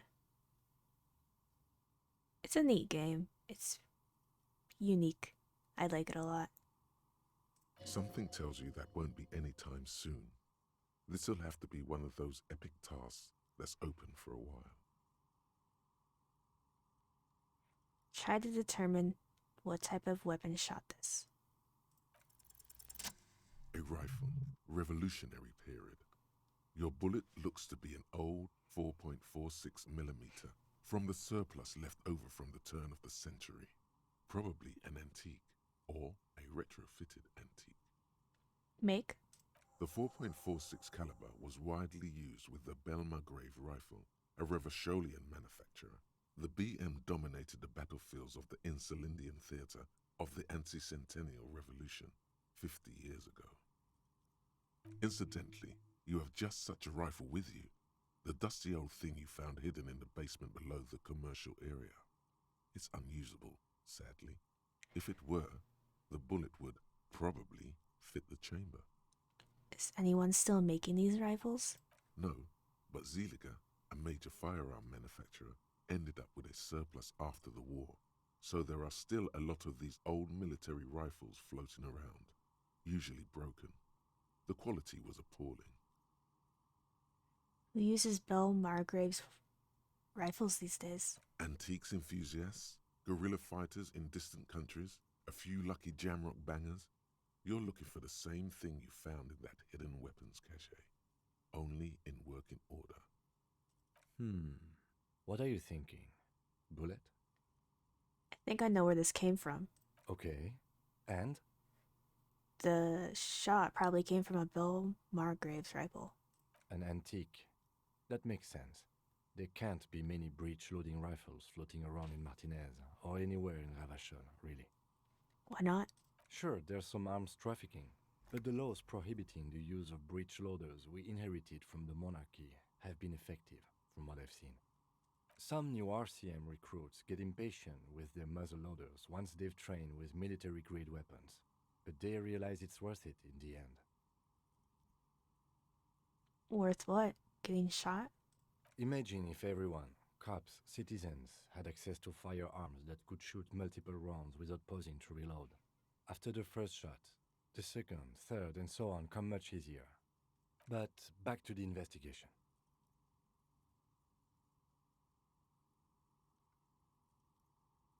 Could the victim have been mixed up with some foreign guerrilla fighters? Let's find out. Next step, finding the gun itself. The bullet has nothing more to say.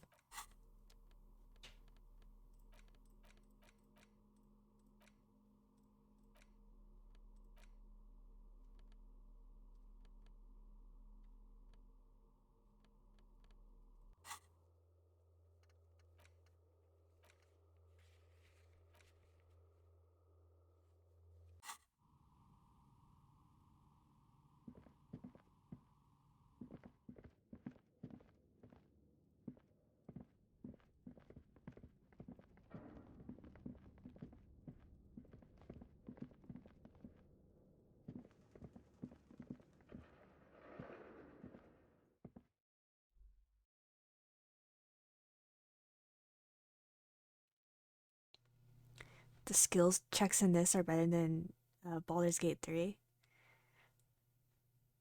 I guess.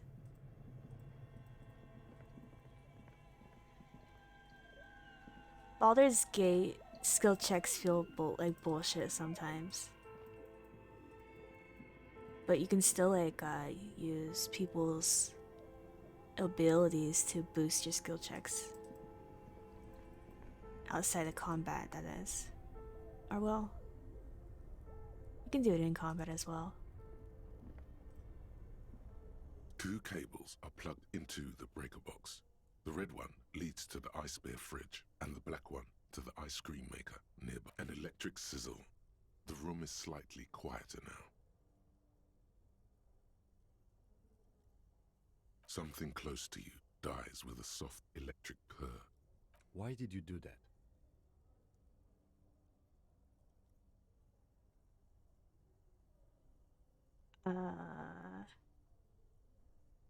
I don't know why I unplugged it. I do things without any reason. The lieutenant raises his brows, but doesn't say anything. The electric distribution board now has one cable missing. Leave. What's this? Intercom wire is running into the breaker box.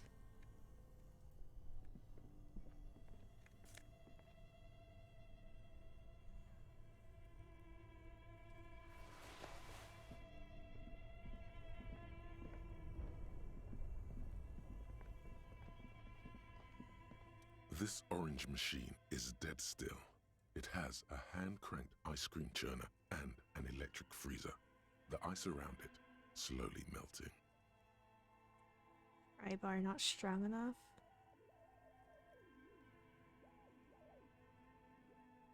So I need to find a better pry bar.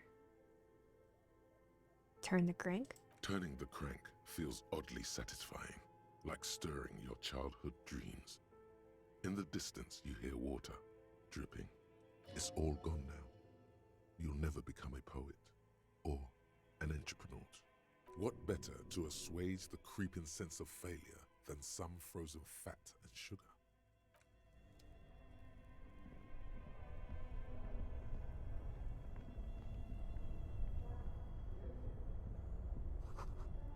Cellar window. People's feet shuffling by on the street. Give me that money. I think that's all down here.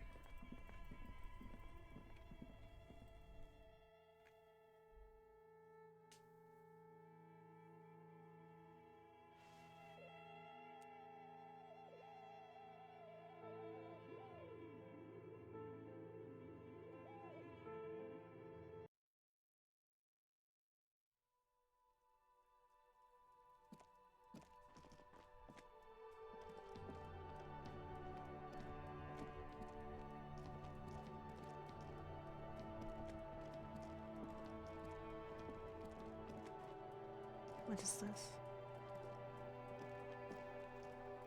This Post Lavantorie mail collection box has been heavily vandalized with graffito.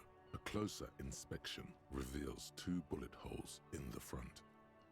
A faint sticker on the side reads, RCM Emergencies Desk number 8102, with a slogan, Mankind, be vigilant. Good. Mail delivery box. And pat the box.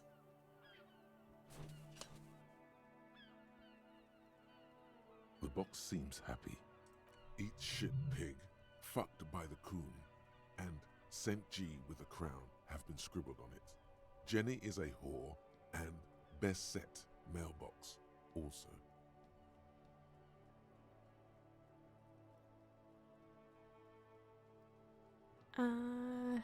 Mail collection box, you should man the fuck up.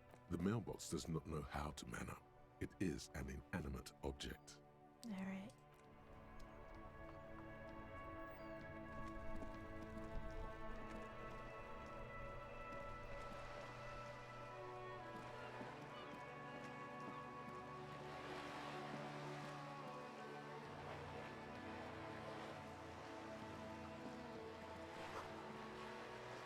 If you had a bag in your hand, perhaps you can collect these bottles and sell them. I don't know where to find the bag.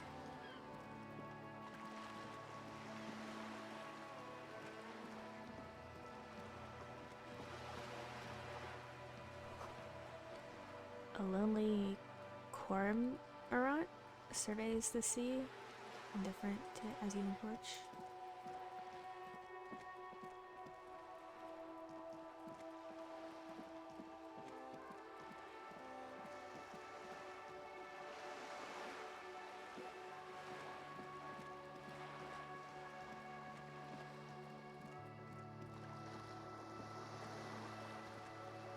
Hey dude, it's...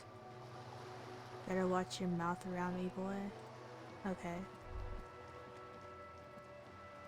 It's snowing outside, don't want to sleep there. You hear the distant squall of seabirds.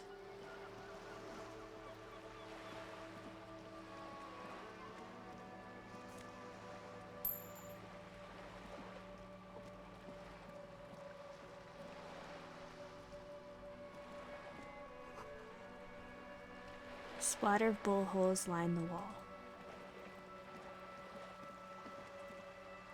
Do you have something to say? Yes?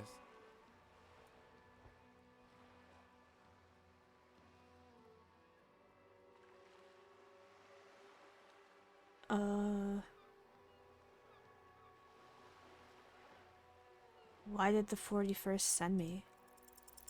Because you're the best qualified. No, that doesn't seem right. No, that makes sense. I'm exceedingly qualified. If you're so well qualified, why can't you remember why you were sent? Anyway, don't keep the lieutenant waiting.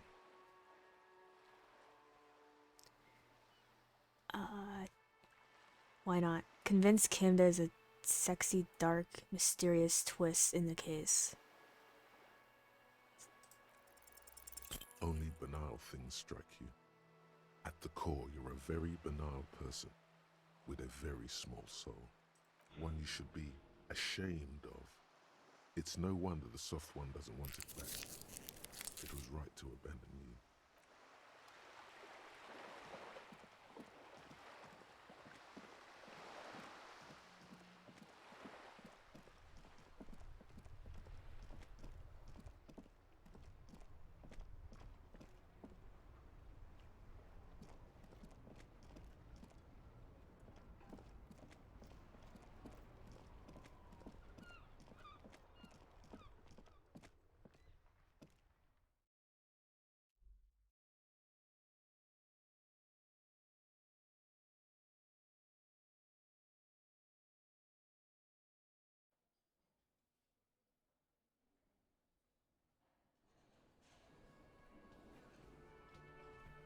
There's a lot more people in here. Can't talk to them. Also, I should probably put this away.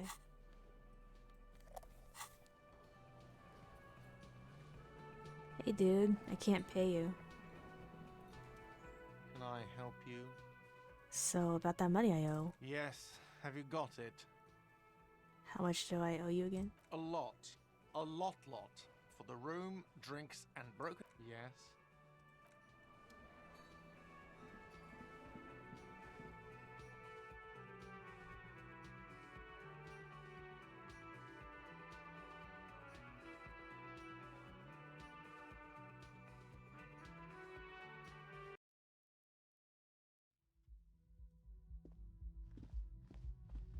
The door is closed.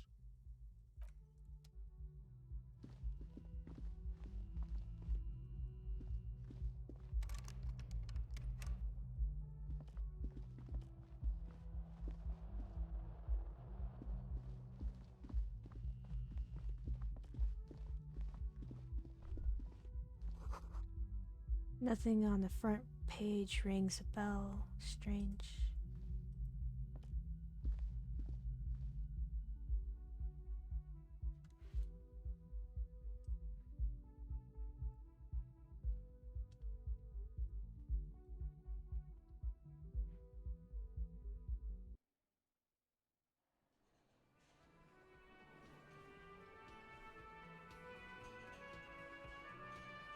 Hey, Sion, when are we meeting up for Fiona's birthday stuff?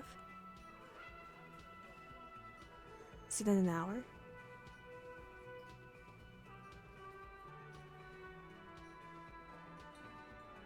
Okay.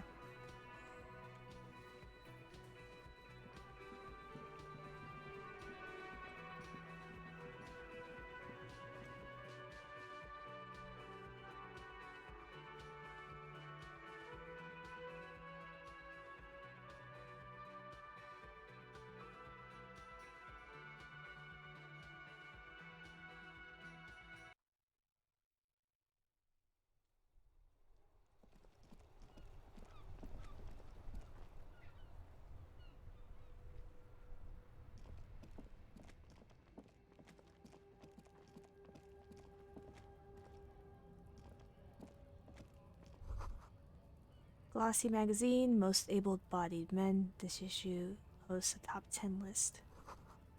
Oh no, they're much hunkier than you. You shouldn't feel threatened by handsome men. Don't be silly. Jump Jams, a popular music mag. Hello, dude. Welcome to Rivachol. Announces the rotund man. The remark isn't addressed to you, it's addressed to the lieutenant. Why are you addressing my partner like that? Don't you welcome to Revachol me. My grandfather came here from a 3,000-year-old racist isolationist culture, while your ancestors came to this island a mere 300 years ago. Every school of thought and government has failed in the city, but I love it nonetheless. It belongs to me as much as it belongs to you. You tell him. It's men like you who keep Revachol divided, making it that much harder for everyone to climb out of this post-war limbo. Limbo? What's going on here? Oh, come on, man. I just said welcome to Rivachol. It's a lorry driver thing. I know exactly what you meant. You think my kind doesn't belong here, that I should watch myself and behave. But you see, I'm an officer of the RCM. It's actually my job to make sure you behave. I would advise you to remember that. Silence. The air between them becomes tense. Your partner needs backup. Now's your moment to shine. Okay, hey, Kim, I got your back. And give him a punch on the shoulder. You two make a cute couple. You know that? The lorry man spits. The lieutenant exhales and resumes his regular calmness.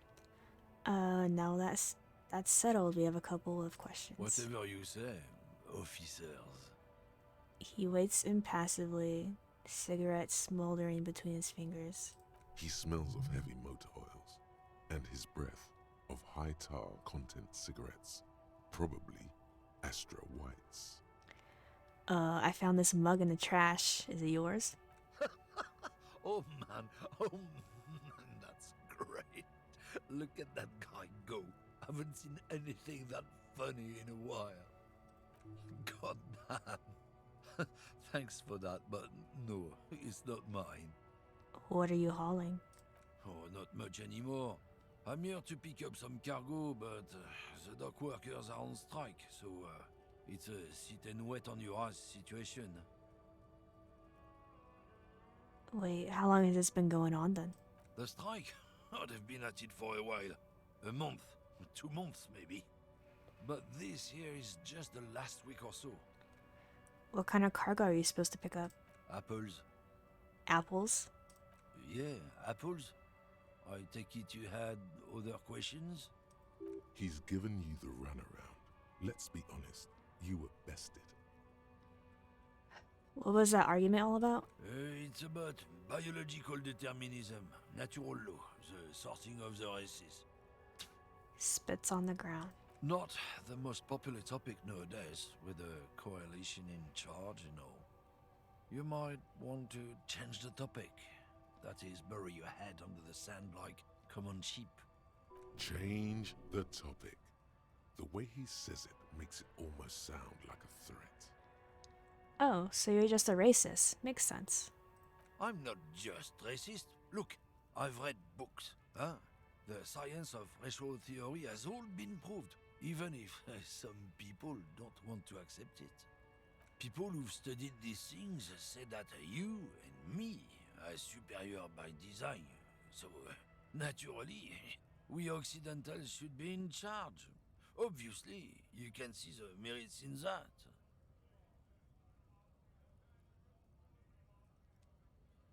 I'm not sure if this is sarcastic or not.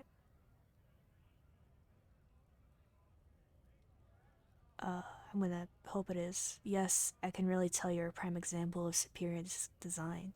Open your eyes. Haven't you noticed something different lately? An unfortunate downturn, maybe? Huh? When members of the superior race cease to believe in their innate superiority, they stop competing for resources. Yeah, what's the problem with that then? The problem? The damn kips are showing a real good game lately.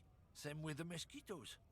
And the other introduced species too. They're on the precipice of cultural victory. Right. I've already made up my mind. Want to hear it? Oh? Yeah, I'm not down with this. Why don't you go fuck yourself? Don't push your luck, runt. The man gives you a disgusted look, then turns his attention elsewhere, ignoring your presence.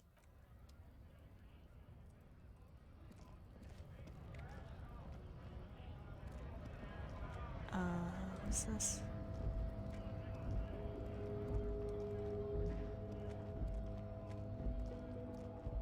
A lorry stuck in the traffic jam. This big, heavy Grad-made machine is well kept for such an old machine. Look in the window? The windows are clear. They've been recently washed.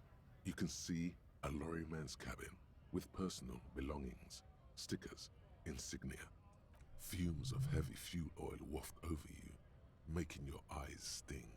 The odor mixes with cigarette residue. What kind of stickers and insignia? The driver has adorned his space with a substantial collection of peculiar paraphernalia.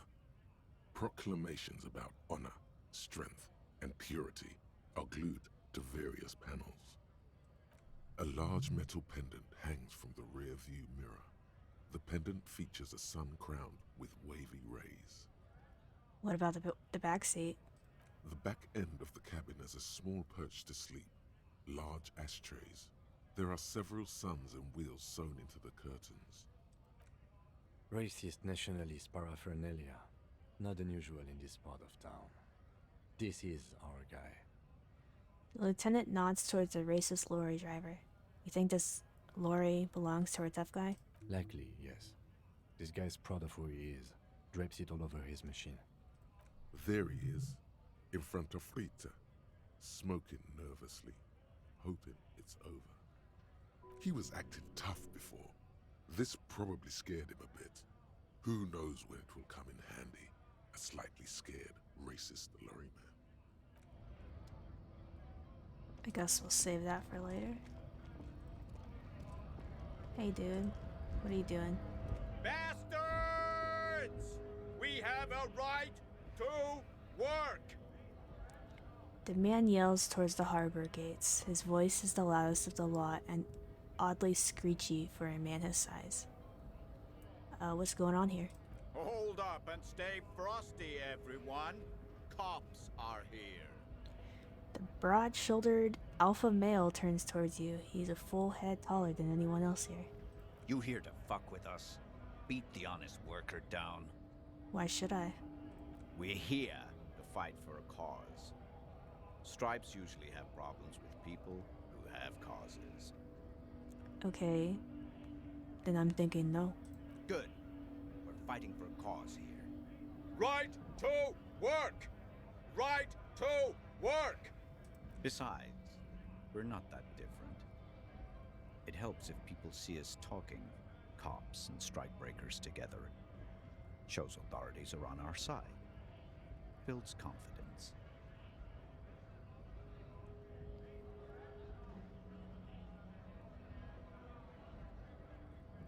Have a good night, solid Ned. And I hope you have a good night. And thank you for coming out. What kind of cause are we talking about? Rights of people. Rights of workers. To have gainful employment. To make a salary. And feed their families. I don't think I've chosen any sides yet. Might be time. Don't let the fat bastards tread on you. Cops tend to side with the higher-ups, but you're essentially still workers. I don't trust cops, but I can see you understand the... Right to work! Right to work! Regardless, I have some questions for you. Maybe you should ask them the questions. Like, why we're not allowed to make a living here. Shame on you! We have families to feed, you piece of shit.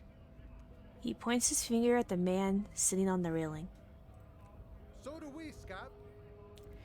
The luring man hollers in return.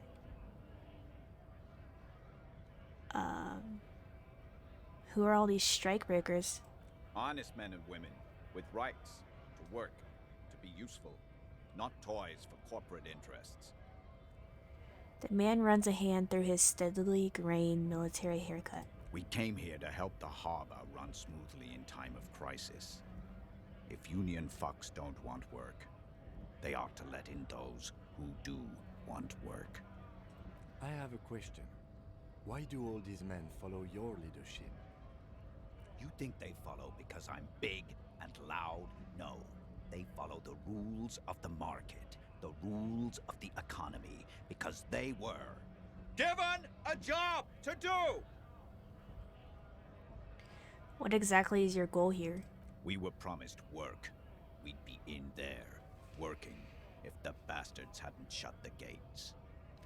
And you're unable to breach the entrance? Main gate's locked. Would take heavy ordnance to bust it open. Could try to get in through the secretary's office. Door's locked. The guard's blocking the way to the access panel. And I don't mean the scrawny mess punk either. I mean head measurer. Or whatever he is. Wait, head measurer? Huge Seminese guy standing up there on the overhead passage. Won't let anyone by. The access panel is right behind him. How bad can one guy be? You seem capable. Bad. Standing on a narrow bridge, he's got a strategically advantageous position. And he's trained. I don't know how the Union has a trained killer up there. But that one's no joke. And my men are tired and hungry. They're workers, not fighters.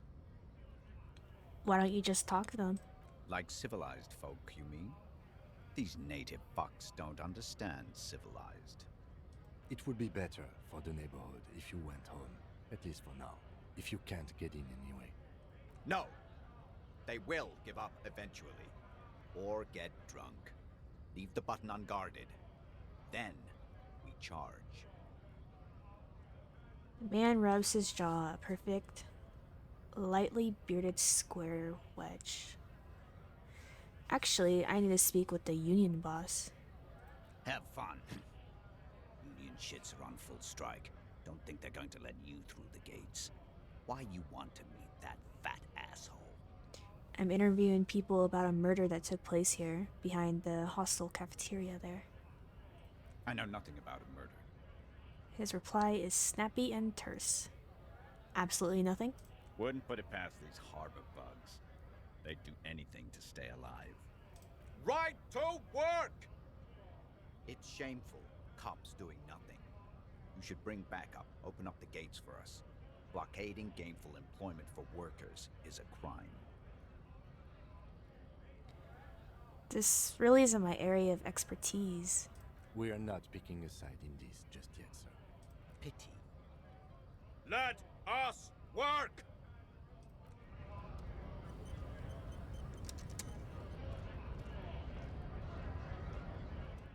We should think about calling it a day, maybe. The nights are still miserably cold this time of year. I haven't paid the cafeteria manager for damages yet, You should take care of that then. but I don't have any money. Let's talk to him anyway. An officer of the RCM shouldn't be sleeping in the streets. We'll figure something out.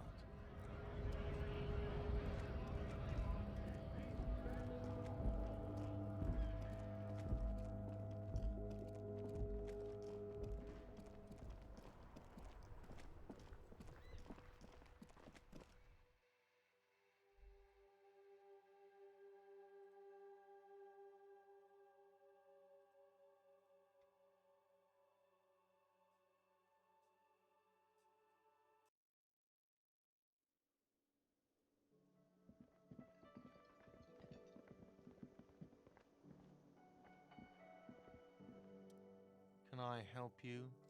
About that money I owe. Yes. Have you got it? I was wondering if we can come to some sort of arrangement for tonight. Does that arrangement include you paying me what we already agreed you owe me? Kim is about to say something. Let him. I understand your predicament as the manager.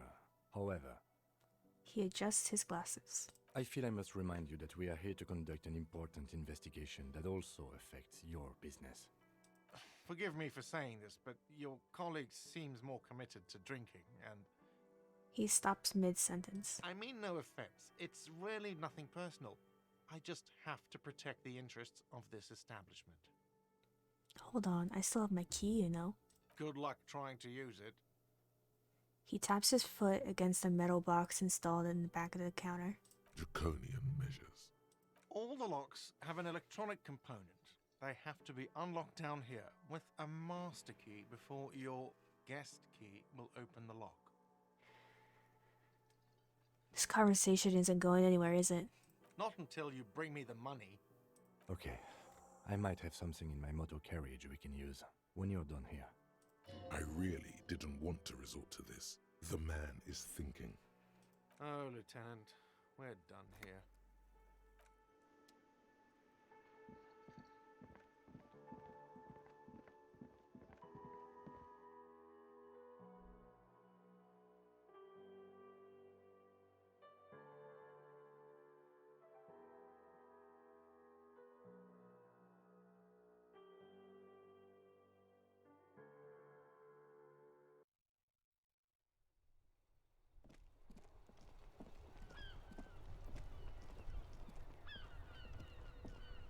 Inside, you see a set of steering levers, a radio microphone, a pull-out toolbox, and the soft glow of the fuel preheater gauge.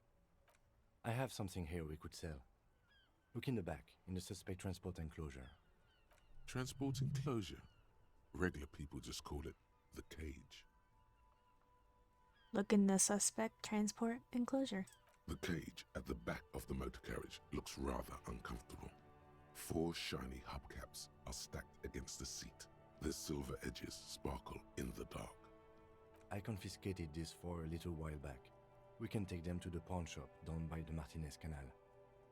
What are those things? There are spinner hubcaps, frivolous things you put on your wheels. When the wheels come to a stop, the caps keep on spinning. There's no real use for them, it's just for vanity. Honestly, that sounds like an amazing physics demonstration. What do you mean you confiscated them? A couple of weeks ago, I stopped a young man for going slower than the speed of traffic.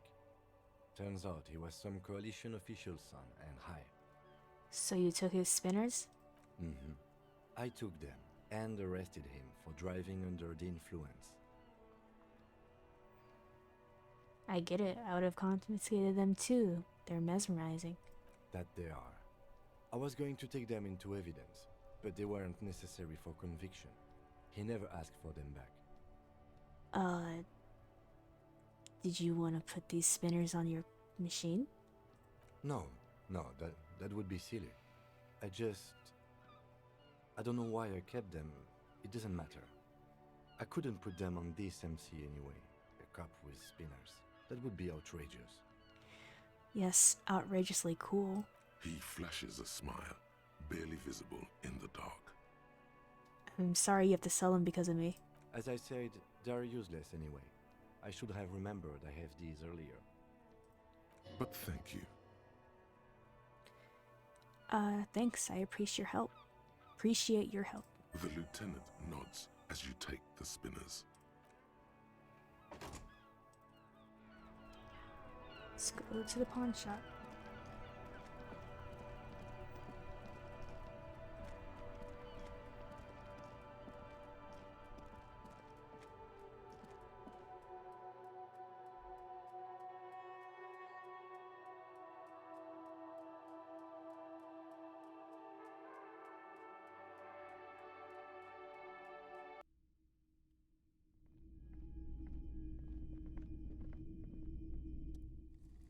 Hello.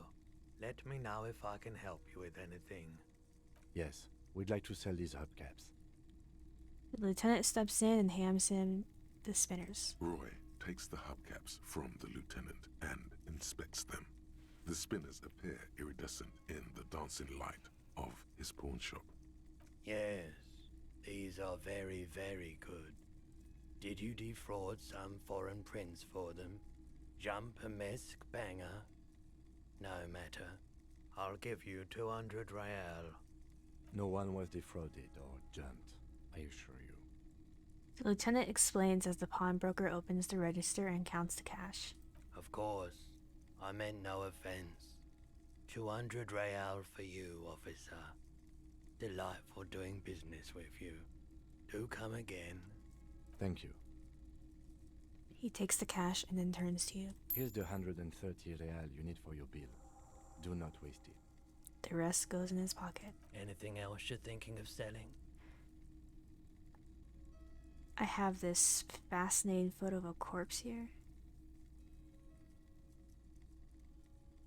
I don't want to sell that. Another time, perhaps. That probably pissed Kim off.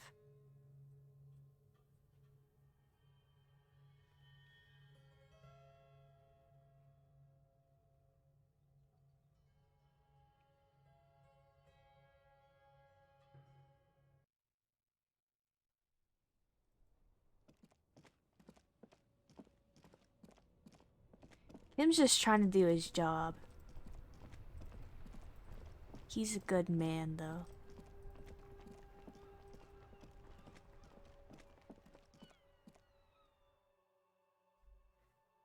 He didn't ask to get stuck with a cop from a different precinct who lost all his memory because he went on a huge fucking bender.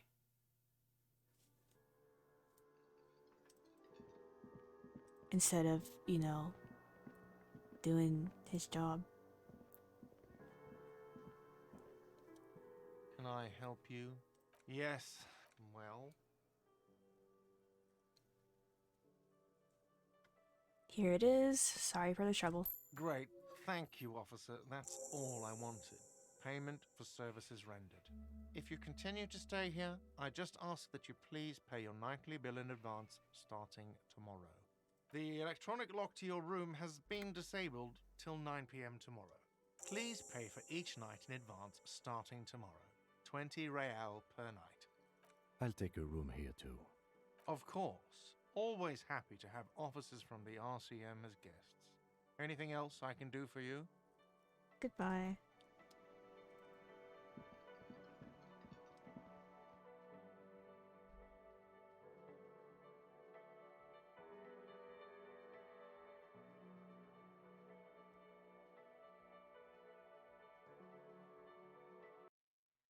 Drunk boomer cop? No, I'm the sad, superstar cop. I think is what it says. More sorry than superstar cop.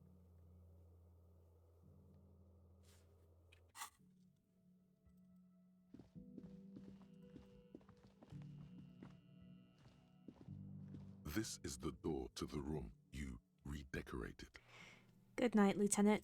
Just a moment. We should talk about our progress on the investigation. Let's go out to the balcony. Alright, let's go.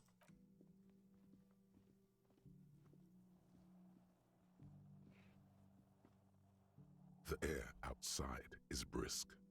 The lieutenant is silent for a moment. He listens to the traffic hum. Then...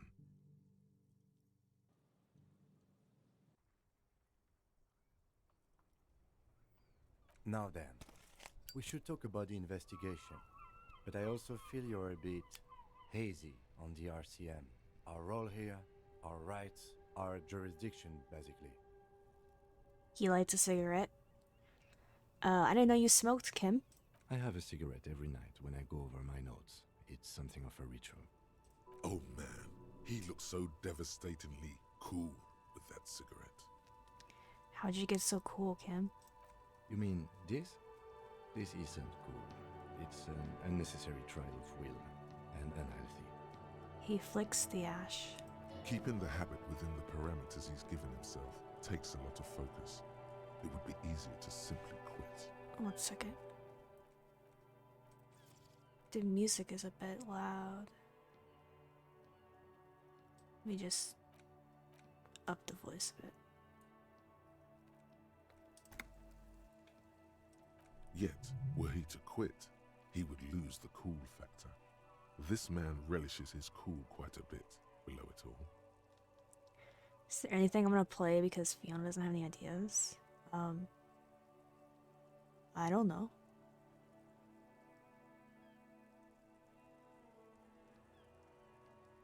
It's his birthday. Alright then, let's the debrief. Yes, it's been a long and eventful day. How do you think today went? We performed a cursory initial inspection of the victim's body. Then you shot the body down, which was quite the shot. Damn straight, I'm a sharpshooting cop. On this occasion, I must agree. At any rate, your shot enabled us to perform a field autopsy on the victim. We found some things we can really work with. Moreover, you found that the hanged man wasn't just hanged, he was also shot. That was some excellent detective work.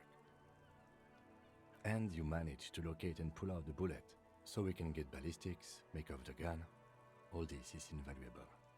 No big deal. The rest is up to the boys in processing. Maybe they will surprise us by doing their job for once, but I wouldn't count on it. We also performed a thorough search of the crime scene. All in all, we handled the situation very professionally. Now for the interviews. That's my forte. Unlike most cops, I understand how important communication is in our line of work. I'm glad we can agree on that, at least. We weren't able to find the union leader, Everard Clare, much less interview him, so that's on the to-do list for tomorrow. We didn't talk to the Wild Pines rep. We really must do that tomorrow. Above all, though, today was exhausting. What's with all the running? You run a lot. Is that a standard Precinct 41 practice? I have a really good theory about why you're running so fast, son. Just you wait until we get up tomorrow.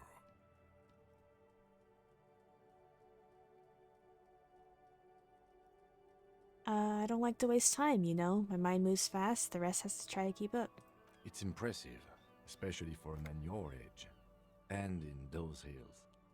He nods thoughtfully, tapping his finger on the cigarette. Nice shoes, by the way. I like the green. Goes with the orange. He looks at your snakeskin shoes and smiles suddenly. Thank you for the compliment. We could manage it even in wooden clogs. There are uncanny running reservoirs in this body. God knows why. So what are our powers exactly, like the RCM? They're quite limited, actually. The power officers of the Revachol Citizens Militia exercise most frequently is imposing fines of up to 1,000 real for offenses, in accordance with an interdepartmental schedule. Wouldn't that be an easy power to abuse? Yes, although indirectly, as citizens can always request records from their local station. Officers of the RCM have been known to take bribes of less than the prescribed fine amount. It undermines trust in the RCM. 1,000? Why not more? The RCM's primary role is to ensure safety. We are not really supposed to play any part in the economic structure of Revachol. Okay, what else? We can arrest people, of course, but rather than bringing someone in directly, it's preferable to serve a station cold sleep. It prevents confusion and overcrowding. I see. And if someone resists? As you may have gathered from the fact that we are expected to carry a record of our kills, like the one in your watermarks, we are permitted to use whatever force is necessary, and strongly admonished not to abuse that power. What happens to the people we convict? We don't convict. We arrest and send them to coalition government courts in Couron and La Delta. The prosecution works off our testimonies and records, which is why it's paramount to keep them. He taps on his coat pocket where he keeps his notes. Wait, so if I kill someone while on duty... You have to supply compelling evidence for why it was necessary to use lethal force. In these cases, your partner is usually your witness. Not a good position to be in, by the way. Internal Affairs handles these cases thoroughly, by cross-examining you for inconsistencies. It is hard to cover for anyone, which is for the best. And who makes all these rules? The coalition government, and the moral intern more broadly. The RCM was formed by the coalition government to restore order in the international zone after the revolution. So we did. Now we attempt to maintain that order. No more, no less. His gaze is absently fixed on a window below that just went dark. Or perhaps it is better to say we were allowed to form. It's a point of contention whether the citizens of Revachol or the coalition government founded the RCM. Let's say it's the citizens of Revachol. Be sentimental if you like. Either way, the Moralinton leases us the right to keep the peace in this city, and they will take it away if we misuse it. The Moralition, what's that? The Moralist International are the world's largest political organization. You know who they are. They have been running this place after the revolution failed. If I didn't know, how would you describe them? They're a union of center-left and center-right parties across the Real Belt. Our coalition government is just one of its many projects. They also run the ICP, EPIS, most intergovernmental organizations in the world. What do they believe in? What do they believe in? They are Dolorians. They believe they continue the humanist project set forth by Her Innocence Dolores Day 4 centuries ago. Others say they are just technocrats. Who was Dolores Day? A historic figure? The author of the modern age? You will have to look elsewhere for opinions. The subject of humanism is too abstract for me. For you, she is something painful, though it's hard to say why. What is their symbol? Interesting question. It's a blue forget-me-not. Their motto is love, compassion, self-discipline. I think you can gauge what they want you to think of them from that. Something ominous. Something even a little feminine, but in a strict manner. Something like the dark blue, serious color of the early night sky above. What do you think of them? The Moralinton are a fact. I try not to have opinions on facts until they change. And it doesn't look like that's about to happen. I have an opinion on the Morlintern. Do you? The lieutenant arches his brow and pulls on his cigarette. It's a slim white thing in his fingers.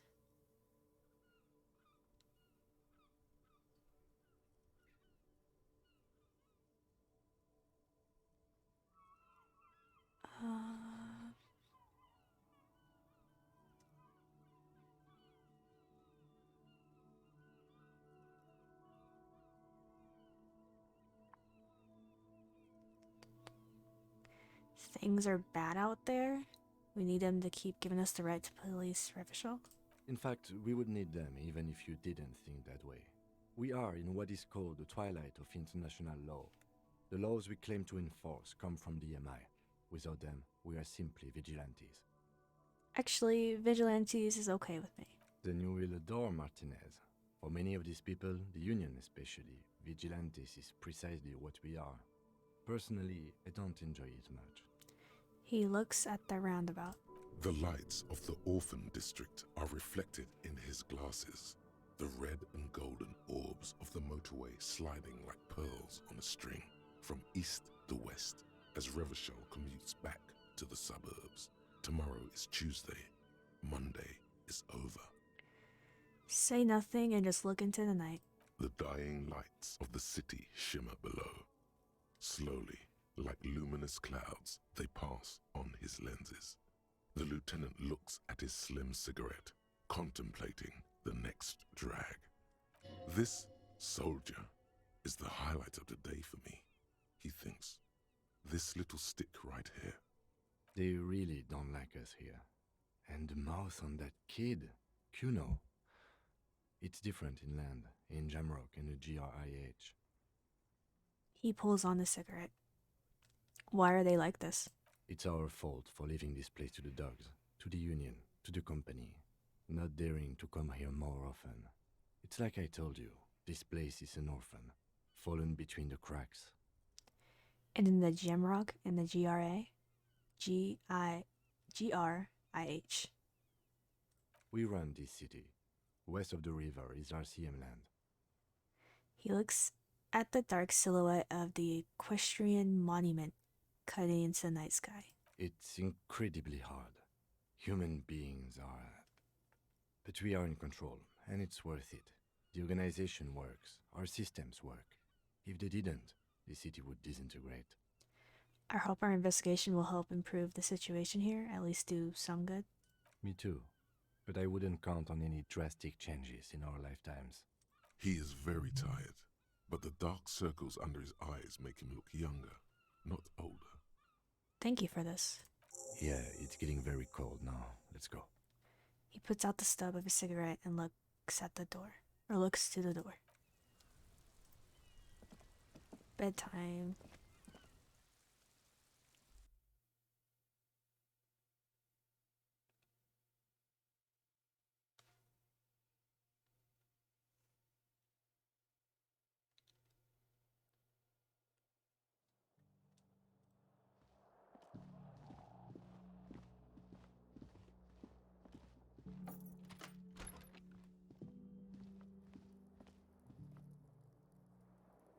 Oh, go take a bath, please.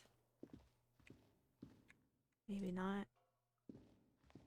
A mirror hangs on the bathroom wall. In it, your face, adorned with the expression.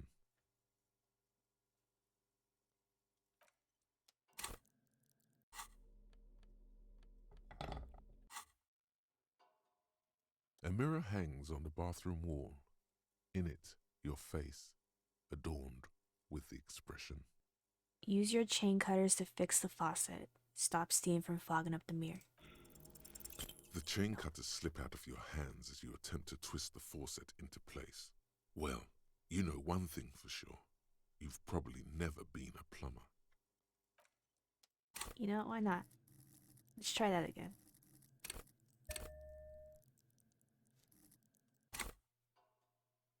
A mirror hangs on the bathroom wall. In it, your face. The faucet is quite terribly mangled, but you just might be able to twist its parts into place. You handle the chain cutters deftly, applying just enough pressure. The faucet regains a recognizable shape. The steam stops. Told you that you needed those chain cutters. Everything is connected. Everything has a purpose. The mirror begins to clear slowly without you having to wipe it. I mean, it's 8%. Maybe I can do it. Attempt to stop the expression from happening. It's like something snaps in you. A nerve ending. A thought. A sadness. Your face in the mirror is suddenly clean of the layer that had distorted it for God knows how long. Just like that, it's over. The running gag that your life had become. A sad old man looks back at you. I think I prefer the expression instead of him looking sad. Take a bath. This is not the cleanest bathtub in the world, but it's cleaner than you are right now. That soap scum smell. It smells like life, at least compared to you. Run yourself a bath. The bathtub slowly fills with water. The water beckons. Undress, close your eyes, and submerge. The water is only lukewarm, but still comforting, like amniotic fluid. A few beer cans are bobbing up and down along your flanks, like sad duckies. You feel nice and lonely, and so tired. Take the beer cans out. Now you are alone with your thoughts in the tub. But it's easier than being alone with your thoughts outside the tub. They're not even really thoughts, just assorted sensations. None of them acute enough to focus on. Linger in the tub a little bit. Your fingers grow pale and are covered with tiny whirls as the water cools. What are you doing? You're not some fat fish in a fucking aquarium. Time to get moving. Imagine something. You see the corpse. You can still smell the cadaver on you. It's going to take more than one bath to get rid of that stench. Then, houses along a narrow street. A video rental. Darkness on the planet's curvature. Get out. The waterline recedes as you stand. You are cold now. Your clothes stick to your still moist skin. Time for bed.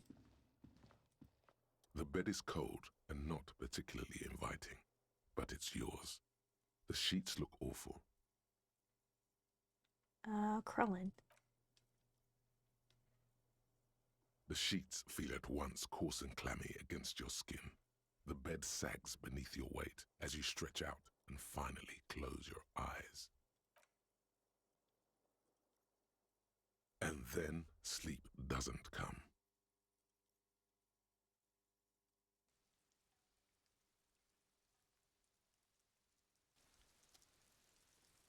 And then sleep doesn't come. But I want to sleep. Obviously, you're in bed with your eyes closed, but it's not happening. Why? Maybe it's the bed's fault. Check the pillow? Its synthetic filling has separated into hard lumps. The pillowcase smells oddly. Smells of alcohol and sweat and grease. Check the blanket? It barely covers your toes, stretching over your soft belly. This is your body here, intimate and warm, breathing. A bit tense in the muscles. Relax. Under your thrumming eyelids, you see a dizzying array of colors. You won't get off this carousel quite so easily. Roll over to the other side? It's a little better. Colors, scenes, and half-formed phrases still litter your mind. Part of you is still trying to solve the case, isn't it? Who killed him? Who? Something to do with, what was it that the lieutenant said? Union? And it's gone again. Your thoughts lost between the slowing brain waves. No more thoughts. Fall asleep now. Your breathing steadies. A great silence washes over you until your eyelids twitch in your sleep and images start forming.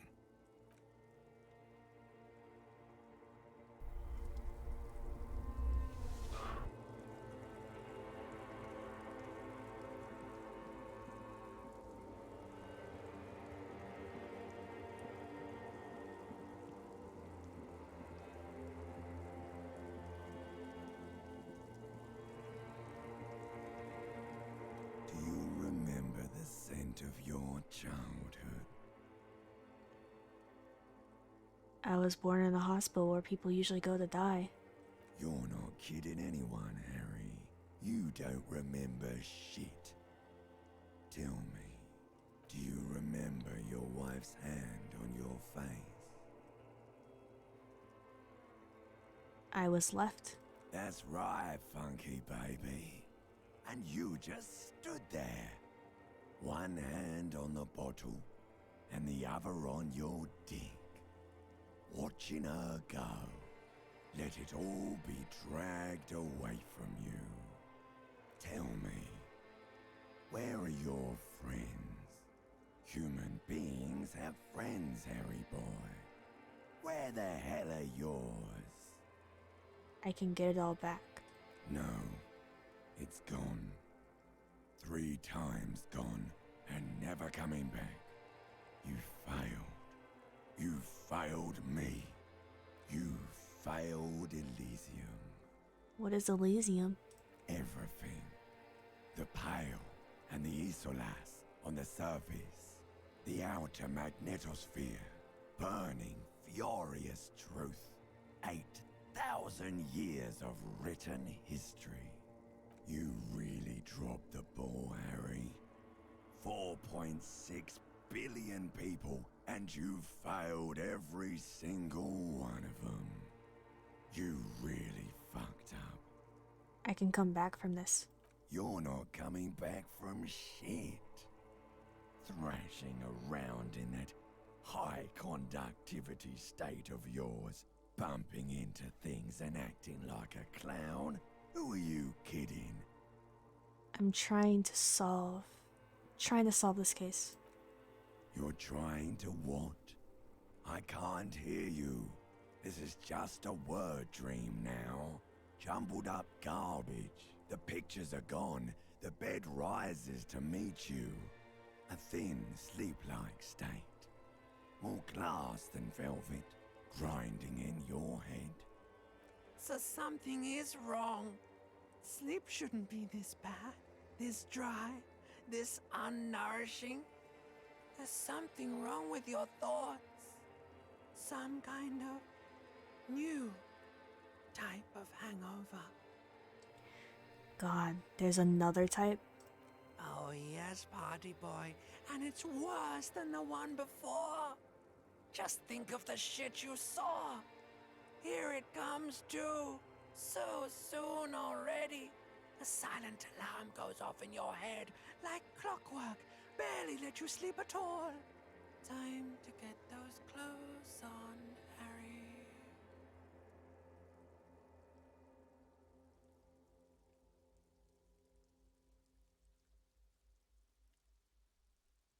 Time to go to work in the shit factory.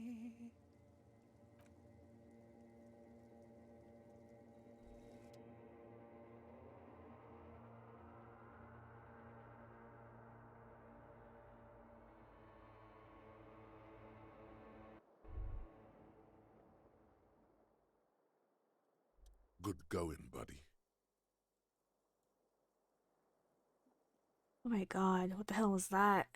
Oh, just a dream. You have ones like that all the time.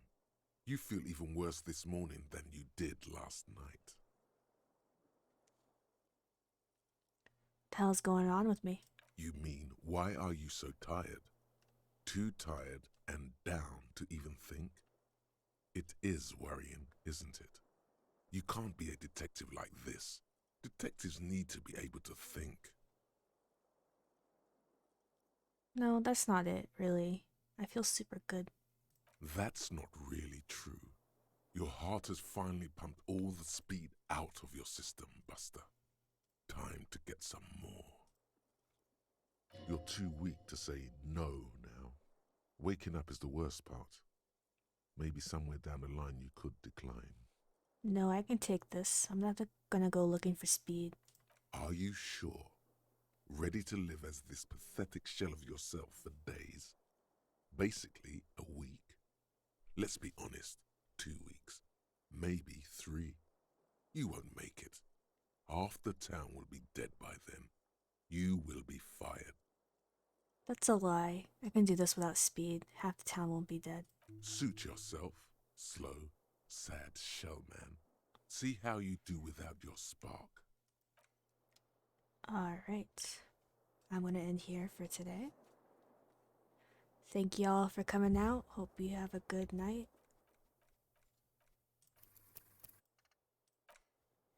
And I'll see you all tomorrow, maybe. I'm gonna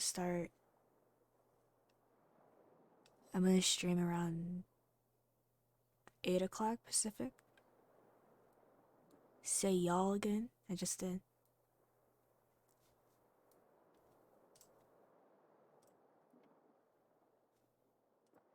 Anyways, good night.